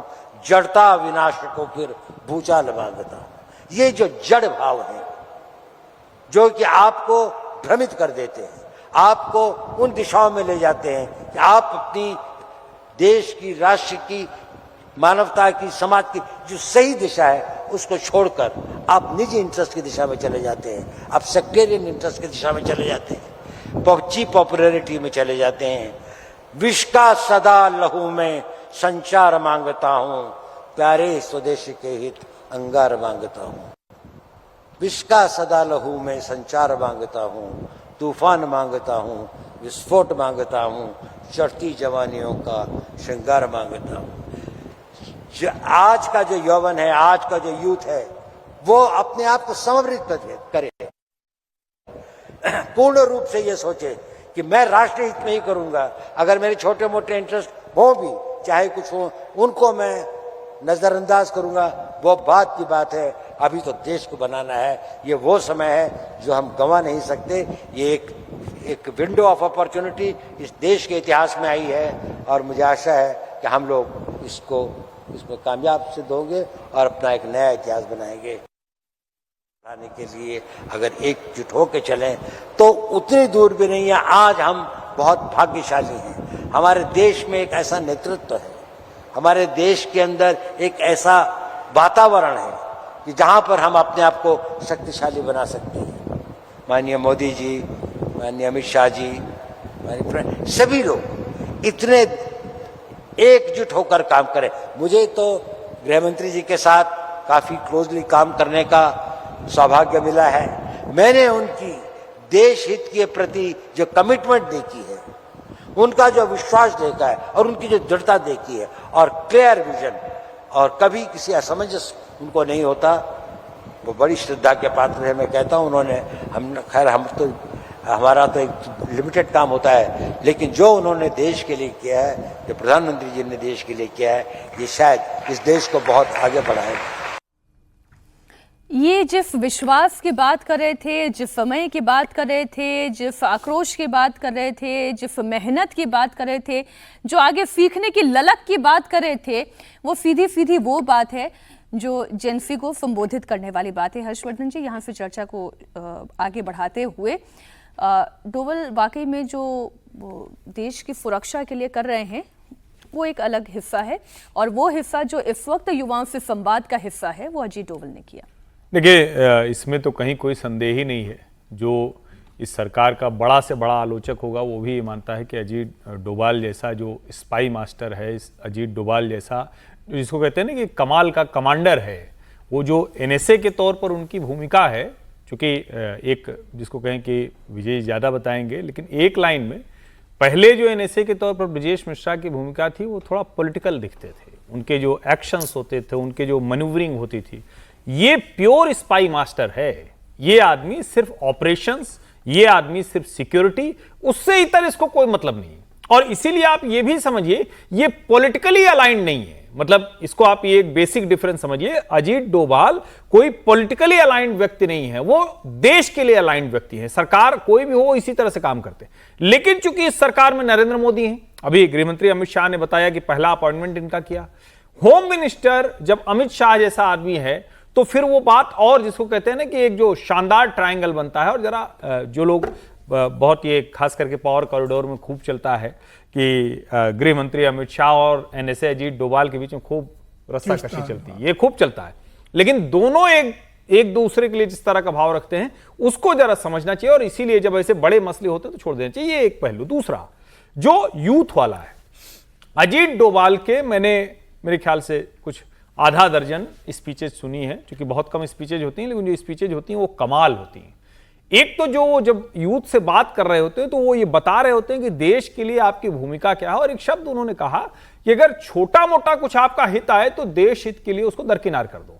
इसका मतलब ये कतई वो नहीं कह रहे हैं कि आप कोई गलत चल रहा है उसके साथ खड़े जाइए, लेकिन जब लार्जर इश्यूज होते हैं, देश का इशू होता है, तो उसमें आप छोटे मोटे मुद्दों को दरकिनार कर सकते हैं। वो दरकिनार नहीं कर रहे, वो कह रहे हैं अपने इंटरेस्ट को दरकिनार, अपने इंटरेस्ट का ही, वही मैं कह रहा हूं। और वो जब ये कह रहे होते हैं तो कई बार सिक्योरिटी को लेकर जो हमारी समझ होती है, विशेष करके हमारी यूथ की, क्योंकि चाहे वो इंटरनल सिक्योरिटी हो या फिर हम बाहर से आने वाले खतरों की बात करते हैं, अजीत डोभाल उसको बहुत सलीके से चिन्हित करते हैं। और यहां उन्होंने एक बात छोटी सी कही कि मेरा तो छोटा सा हिस्सा है, गृह मंत्री जी का तो बड़ा हिस्सा है, लेकिन सच यही है कि एनएसए के तौर पर अजीत डोभाल ने जो काम किया और एनएसए बनने के लिए जो उनका पाकिस्तान में एजेंट रहते हुए जो भारत के अलग अलग जितने ऐतिहासिक पड़ाव हैं उसमें जो उनकी मध्यस्थ की भूमिका, नेगोशिएटर की भूमिका रही है, वो कमाल की रही है। तो ऐसे व्यक्ति का सम्मानित होना डिजर्व करता है। विजय जी, आपकी क्या राय है इसमें? ये एक तो मुझे डोभाल साहब के लिए रेस्पेक्ट में कहें या कुछ ज़्यादा लगता हो, लेकिन मेरे को 50 साल पुरानी एक फिल्म की जो शुरुआती लाइन थी ना कि उस देश की सरहद को कोई छू नहीं सकता जिस देश की सरहद के निगहबान हो आंखें। अजीत डोभाल उन लोगों में से माला सिन्हा की फिल्म थी, माला सिन्हा धर्मेंद्र तो की। अजीत डोभाल उन लोगों में से हैं, और अजीत डोभाल ने अपने आप को बहुत ठीक तरीके से बताया, डिफाइन किया कि वो लिमिटेड रोल प्ले करते हैं। अभी ब्रजेश मिश्रा जी का भी चर्चा हुई, मैंने दोनों ही लोगों के साथ थोड़ा सा मुलाकात रही है, हालांकि दोनों लोग इतने व्यस्त होते हैं कि उनके साथ मुलाकात होना ही बहुत मुश्किल काम है, लेकिन अजीत डोभाल साहब को थोड़ा सा पहले से भी मैं जानता था और ब्रजेश मिश्रा जी के साथ रहा। तो ब्रजेश मिश्रा जी पॉलिटिकल माइंड भी थे, वो प्रधानमंत्री जी के पॉलिटिकल एडवाइजर के तौर पर भी काम करते थे, लेकिन अजीत डोभाल बहुत फिक्स तरीके से देश की सिक्योरिटी को लेकर काम करते हैं और उसमें इधर उधर नहीं होते। और दूसरी बात, आप यदि देखें इस सरकार के 12 साल पूरे हो गए, प्रधानमंत्री नरेंद्र मोदी और एनएसए अजीत डोभाल, दो ही लोग नहीं बदले, बाकी सब लोगों की भूमिकाएं, जिम्मेदारियां कुछ कुछ बदलती ही रही हैं। कोई मंत्री बन गया, कोई होम मिनिस्टर बन गया, कोई रक्षा मंत्री बन गया, कोई वित्त मंत्री बन, सब लोग बदलते रहे, दो लोग पहले दिन से कांस्टेंट है। गडकरी जी भी है, उनका भी विभाग नहीं बदला। गडकरी जी को कुछ कुछ परिवहन मंत्री कुछ ऐड होता रहा, कुछ करते रहे, उनको पार्लियामेंट्री बोर्ड से हटा दिया गया, बहुत सारी बातें होती है, लेकिन मैं कह रहा हूँ ये दोनों लोग ऐसे जिनको नहीं बदला गया। ये सरकार का, प्रधानमंत्री का उन पर विश्वास है। बहुत सारी चीजें हुई, लेकिन दो महत्वपूर्ण काम जो हुए एनएसए के तौर पर, वो है सर्जिकल स्ट्राइक, जिसे आप कह रहे हैं, दोनों बार जब पाकिस्तान में घुसकर पुलवामा की बात हुई तो दोनों बार, हाँ पठानकोट, तो वो दोनों मसलों पर वो रहे। और एक बहुत बेहतर बात है कि एनएसए और होम मिनिस्टर हमेशा कन्फ्लिक्ट रहता है, इंटरेस्ट ऑफ कन्फ्लिक्ट है। इसलिए कई बार ये बात वाजपेयी सरकार में भी हुआ ऐसा कि ब्रजेश मिश्रा जी और अडवाणी जी के बीच में कन्फ्लिक्ट चलता रहा, हालांकि वो पॉलिटिकल एडवाइजर के तौर पर ज्यादा हुआ, लेकिन यहाँ दोनों ही लोग का मिशन एक है। मैं समझता हूँ कि अमित शाह जी भी एक लिमिटेड तरीके से काम करते हैं, भले ही वो लिमिटेड मतलब बहुत फोकस तरीके से काम करते हैं। जब वो सिक्योरिटी पर काम कर रहे हो तो वो सिक्योरिटी पर काम करते हैं, संगठन पर काम कर रहे हो तो संगठन पर काम करते हैं। और ये दोनों की जोड़ी भी जो है ना अपने आप में एक इम्पोर्टेंट जोड़ी है, और ये तो अच्छा है। मतलब जो अभी दो मंच अमित शाह जी और एनएसए प्रधानमंत्री के साथ तो हो गई, क्योंकि प्रधानमंत्री उनको अपॉइंट कर रहे हैं, प्रधानमंत्री ने उन पर विश्वास जताया है। और 80 साल की उम्र, 81 साल की उम्र, हार्ड टास्क मास्टर हैं, और एनएसए भी जो है वो एकदम फोकस्ड है। 100%। आप डोभाल साहब से मिलेंगे तो समझ में आएगा कि कैसे फोकस हुआ जाता है। यदि बच्चों को इन भाषण से की बजाय डोभाल साहब के फोकस बिहेवियर को देखें ना तो हम समझ में आएगा कि कैसे काम होता है। मैंने तो आप सोचिए 80-81 साल की उम्र में देश का एनएसए रहना कोई, और हिंदुस्तान जैसे देश का एनएसए होना कोई आसान काम नहीं है। बिल्कुल ठीक, ये कोई पोस्ट नहीं है मतलब। लेकिन तो टीम भी बड़ी हो गई, डेप्यूटी भी काफी बन गए, तो टीम भी बड़ी हो गई, तो काम बहुत बढ़ चुका है। ऐसा नहीं कि अजीत जी के पास पूरा अकेला काम है, टीम को एक डायरेक्शन के तौर पर बांट दिया गया है पूरा काम, लेकिन संभालता तो एक व्यक्ति ही है, निश्चित रूप से लगातार। मैं अजीत जी के साथ मेरा संपर्क जो है वो 2008 में शुरू हुआ। मेरे ख्याल से पुराना संपर्क रहा है प्रोफेसर साहब का, जब वो एनएसए बनने से पहले से, एनएसए बनने से बहुत पहले से था। और वो उसकी देन जो है वो आपके ससुर जी ही थे, दीनानाथ मिश्र जी, जो इंडिया फर्स्ट फाउंडेशन चलाते थे और एक पत्रिका शुरू की थी इटर्नल इंडिया। तो दीनानाथ जी का हम पर बहुत स्नेह था, और डोभाल जी और मैं दोनों एडिटर थे। एडिटोरियल बोर्ड में थे, 3 एडिटर थे, उसमें मैं एक था। तो अक्सर मीटिंग में वहाँ पर आया करता था, अक्सर मिला करता था। दीनानाथ जी ने एक दिन हमसे उनके परिचय में कहा था, उनके चले जाने के बाद, इस आदमी से तेज मैंने अपने जीवन में शार्प व्यक्ति नहीं देखा है। और 2010 की एक घटना याद आती है कि मेरे एक प्रोग्राम कर रहा था अपने कॉलेज में, तब मैं पढ़ाता था, और एक इंटरनेशनल रिलेशन पर imagining India as a global power, ये टाइटल था उस पेपर का, उस सेमिनार का। इंटरनेशनल सेमिनार था, अमेरिका वगैरह से भी लोग आए थे। तो मैंने अजीत जी को की नोट एड्रेस के लिए कहा कि आप की नोट एड्रेस दे दीजिए। बीच में बातचीत नहीं हुई, लेकिन जिस दिन जाना था, आना था, उसके एक रात पहले उन्होंने हमें फोन किया, कहा कि संगीत ये बताओ कि हमको बोलना क्या है। अब आप देखिए, संगीत हम बोलेंगे क्या? मैंने कहा सर, आपको बोलने के लिए मैं बताऊं, ये तो ऐसे ही नहीं जैसे सूरज को दीपक दिखाने के लिए। आप जो बोलेंगे सब स्वीकार है, और खुल करके बोलिएगा। बाद में उस सेमिनार पर एक हमारी अमेरिका से पुस्तक भी छपी, और मैंने उस एक्नॉलेजमेंट में डोभाल जी को लिखा। सबसे महत्वपूर्ण बात है कि जब डोभाल जी ने भाषण दिया तो हमारे प्रिंसिपल सुनील सोंधी होते थे, कहते, उन्होंने कहा कि यार आदमी ये तो इस रोंगटे खड़ा कर देता है, और यदि लड़ाई नहीं भी करने की जिसकी इच्छा हो वो भी बंदूक निकाल लेगा देश के लिए। ये अजित डोभाल का सारांश है। तो जब वो फिर विवेकानंद के एज ए डायरेक्टर गए, और दीनानाथ जी ने उनकी बहुत मदद की थी। जब वो रिटायर कर गए थे तो उनको स्टेनो की ज़रूरत थी, तो दीनानाथ जी ने अपने फाउंडेशन के खर्चे से स्टेनो वगैरह भेजा। बहुत सारी कहानियां। अडवाणी जी के भी बहुत लोगों में से रहे। अडवाणी नहीं, मैं तो अक्सर उस टीम में हिस्सा था जिसमें अडवाणी जी के यहाँ मीटिंग होती थी, तो उसमें मैं भी होता था, डोभाल जी भी होते थे, और बड़े बड़े पत्रकार होते थे। और 2009 के चुनाव का जो मैंने क्या स्ट्रेटजी होगी, उन सब की हिस्सेदारी भी। मतलब इस सरकार के पास एक ऐसा व्यक्ति है, एक फोकस्ड व्यक्ति, और उस आदमी के लिए कह सकते हैं ना, जैसे कहते हैं ना कि प्रधानमंत्री, कहते हैं कि प्रधानमंत्री के लिए कहा जाता है जो क्लोज में काम किया है, उनके बहुत क्लोज, उनका कहना है कि वो आदमी देश के अलावा बाकी चीजों पर सोचता ही नहीं है, देश ही उसकी चिंता का हर समय मुद्दा होता है। अजित डोभाल के रग रग में, जैसे वो रामधारी सिंह दिनकर का ओज जो है, वही इस उम्र में भी, अभी भी आप उनसे बात करेंगे तो वही ओजस्वी भाषण, वही ओज फूटता है। इससे बेहतर मुझे कहा, मैं जानता हूं इस बात का कि जब नियुक्ति हुई थी तो संभवतः प्रधानमंत्री ने उसी दिन उनको कहा था 2.5 फ्रंट वार की तैयारी करो। ये मुझे किसी ने बताया था कि 2.5 फ्रंट वार की तैयारी करो, यानी कि 2014 में 2.5 फ्रंट पे वार की तैयारी करने का निर्देश एनएसए को प्रधानमंत्री ने दे दिया था। आज अजीत डोभाल जी पे अच्छी लंबी यहाँ पर चर्चा हुई, और बहुत सारी ऐसी बातें हैं, किस्से, कहानियां जो हैं। कहानी कुर्सी की शो ही इसलिए है कि आपको वो बातें पता चले जो बाहर आपको कहीं सुनने को नहीं मिलेगी, वो कहानियां आपको इस शो में सुनने को मिलेगी। एक खबर आपको कुलगाम से दे देती हूँ। 5 अगस्त आने वाला है। ये तारीख इतिहास के पन्नों में दर्ज हो गया जब 2019 में जम्मू कश्मीर को आर्टिकल 370 की जंजीरों से आजाद किया गया।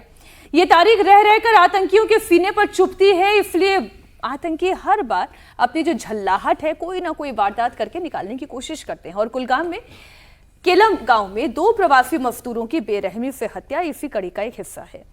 आतंकवादियों ने पहले दोनों का आधार कार्ड लिया, 2-4 मिनट तक दोनों ने बात की, और फिर गोलियों से भूनकर उनकी हत्या कर दी गई। आतंकी संगठन टीआरएफ ने इस टारगेट किलिंग की जिम्मेदारी ली है। सुरक्षा बलों ने इस पूरे इलाके में सर्च ऑपरेशन चलाया है। आतंकियों की इसी इलाके में छिपे होने की खबर भी है। फिलहाल दोनों को ट्रेस करने के लिए छापेमारी चल रही है। इस आतंकी वारदात पर सीएम उमर अब्दुल्ला ने बयान दिया है, वो बयान आप सुने। बड़ी अफसोसनाक बात है कि बाहर से जो लोग कश्मीर में काम करने आए थे, थोड़ी इज्जत की रोजी रोटी कमाने आए थे, उन बेगुनाह लोगों को इस तरह निशाना बनाया गया। इस हमले की जितनी निंदा की जाए कम है। पैसा देके ना इस हमले को कम किया जा सकता है, ना इनके घर वालों को जो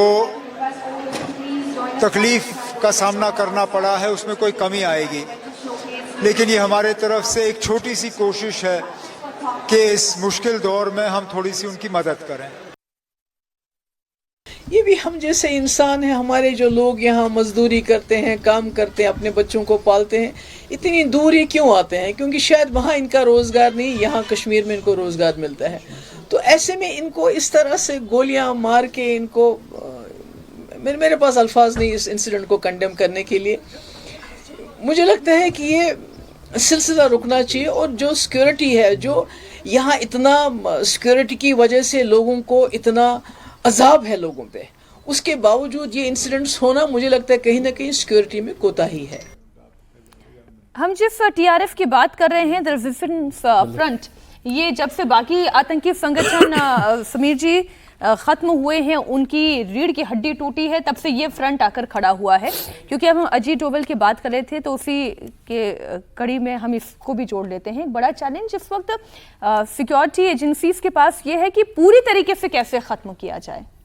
निश्चित रूप से मुझे लगता है कि 5 अगस्त 2019 को जब आर्टिकल 370 खत्म हुआ था और उस समय जब ये कहा जा रहा था कि भाई आर्टिकल 370 हटा देंगे तो खून की नदियां बहेगी, इतनी गोलियां चलेंगी, एक गोली नहीं चली। और जिस तरीके से प्रधानमंत्री मोदी, अजीत डोभाल, एनएसए, गृह मंत्री अमित शाह ने वहाँ जम्मू कश्मीर को जिस तरीके से संभाला, उसके बाद जिस तरह से मुख्य धारा में लाने की कोशिश केंद्र सरकार ने की कि वहाँ पूरे पत्थरबाज जो थे वो पूरे खत्म किए गए, जो उनको पाकिस्तान से टेरर फंडिंग आती थी उसका बेनकाब किया गया, जो पाकिस्तान समर्थित लोग भारत सरकार के लिए परेशानियां खड़े करने का काम करते थे उन्हें जिस तरीके से खत्म किया गया। तो ये छोटी छोटी घटनाएं लगभग खत्म हो चुकी थी। लेकिन अब चूंकि 5 अगस्त आ रही है और जो कहा जा रहा था कि भाई अब जम्मू कश्मीर को राज्य का दर्जा वापस दे दिया जाए, तो मुझे लगता है कि अभी जो नहीं दिया जा रहा है बहुत अच्छा फैसला है कि प्रधानमंत्री मोदी इस बात को जानते हैं, गृह मंत्री अमित शाह इस बात को जानते हैं कि वहां अभी थोड़ा और समय चाहिए। उमर अब्दुल्ला को पूरा अधिकार देने की स्थिति नहीं है। पुलिस उनको दी नहीं जा सकती, सेना सेंटर के हाथ में, पुलिस भी अभी एलजी मनोज सिन्हा जी के हाथ में।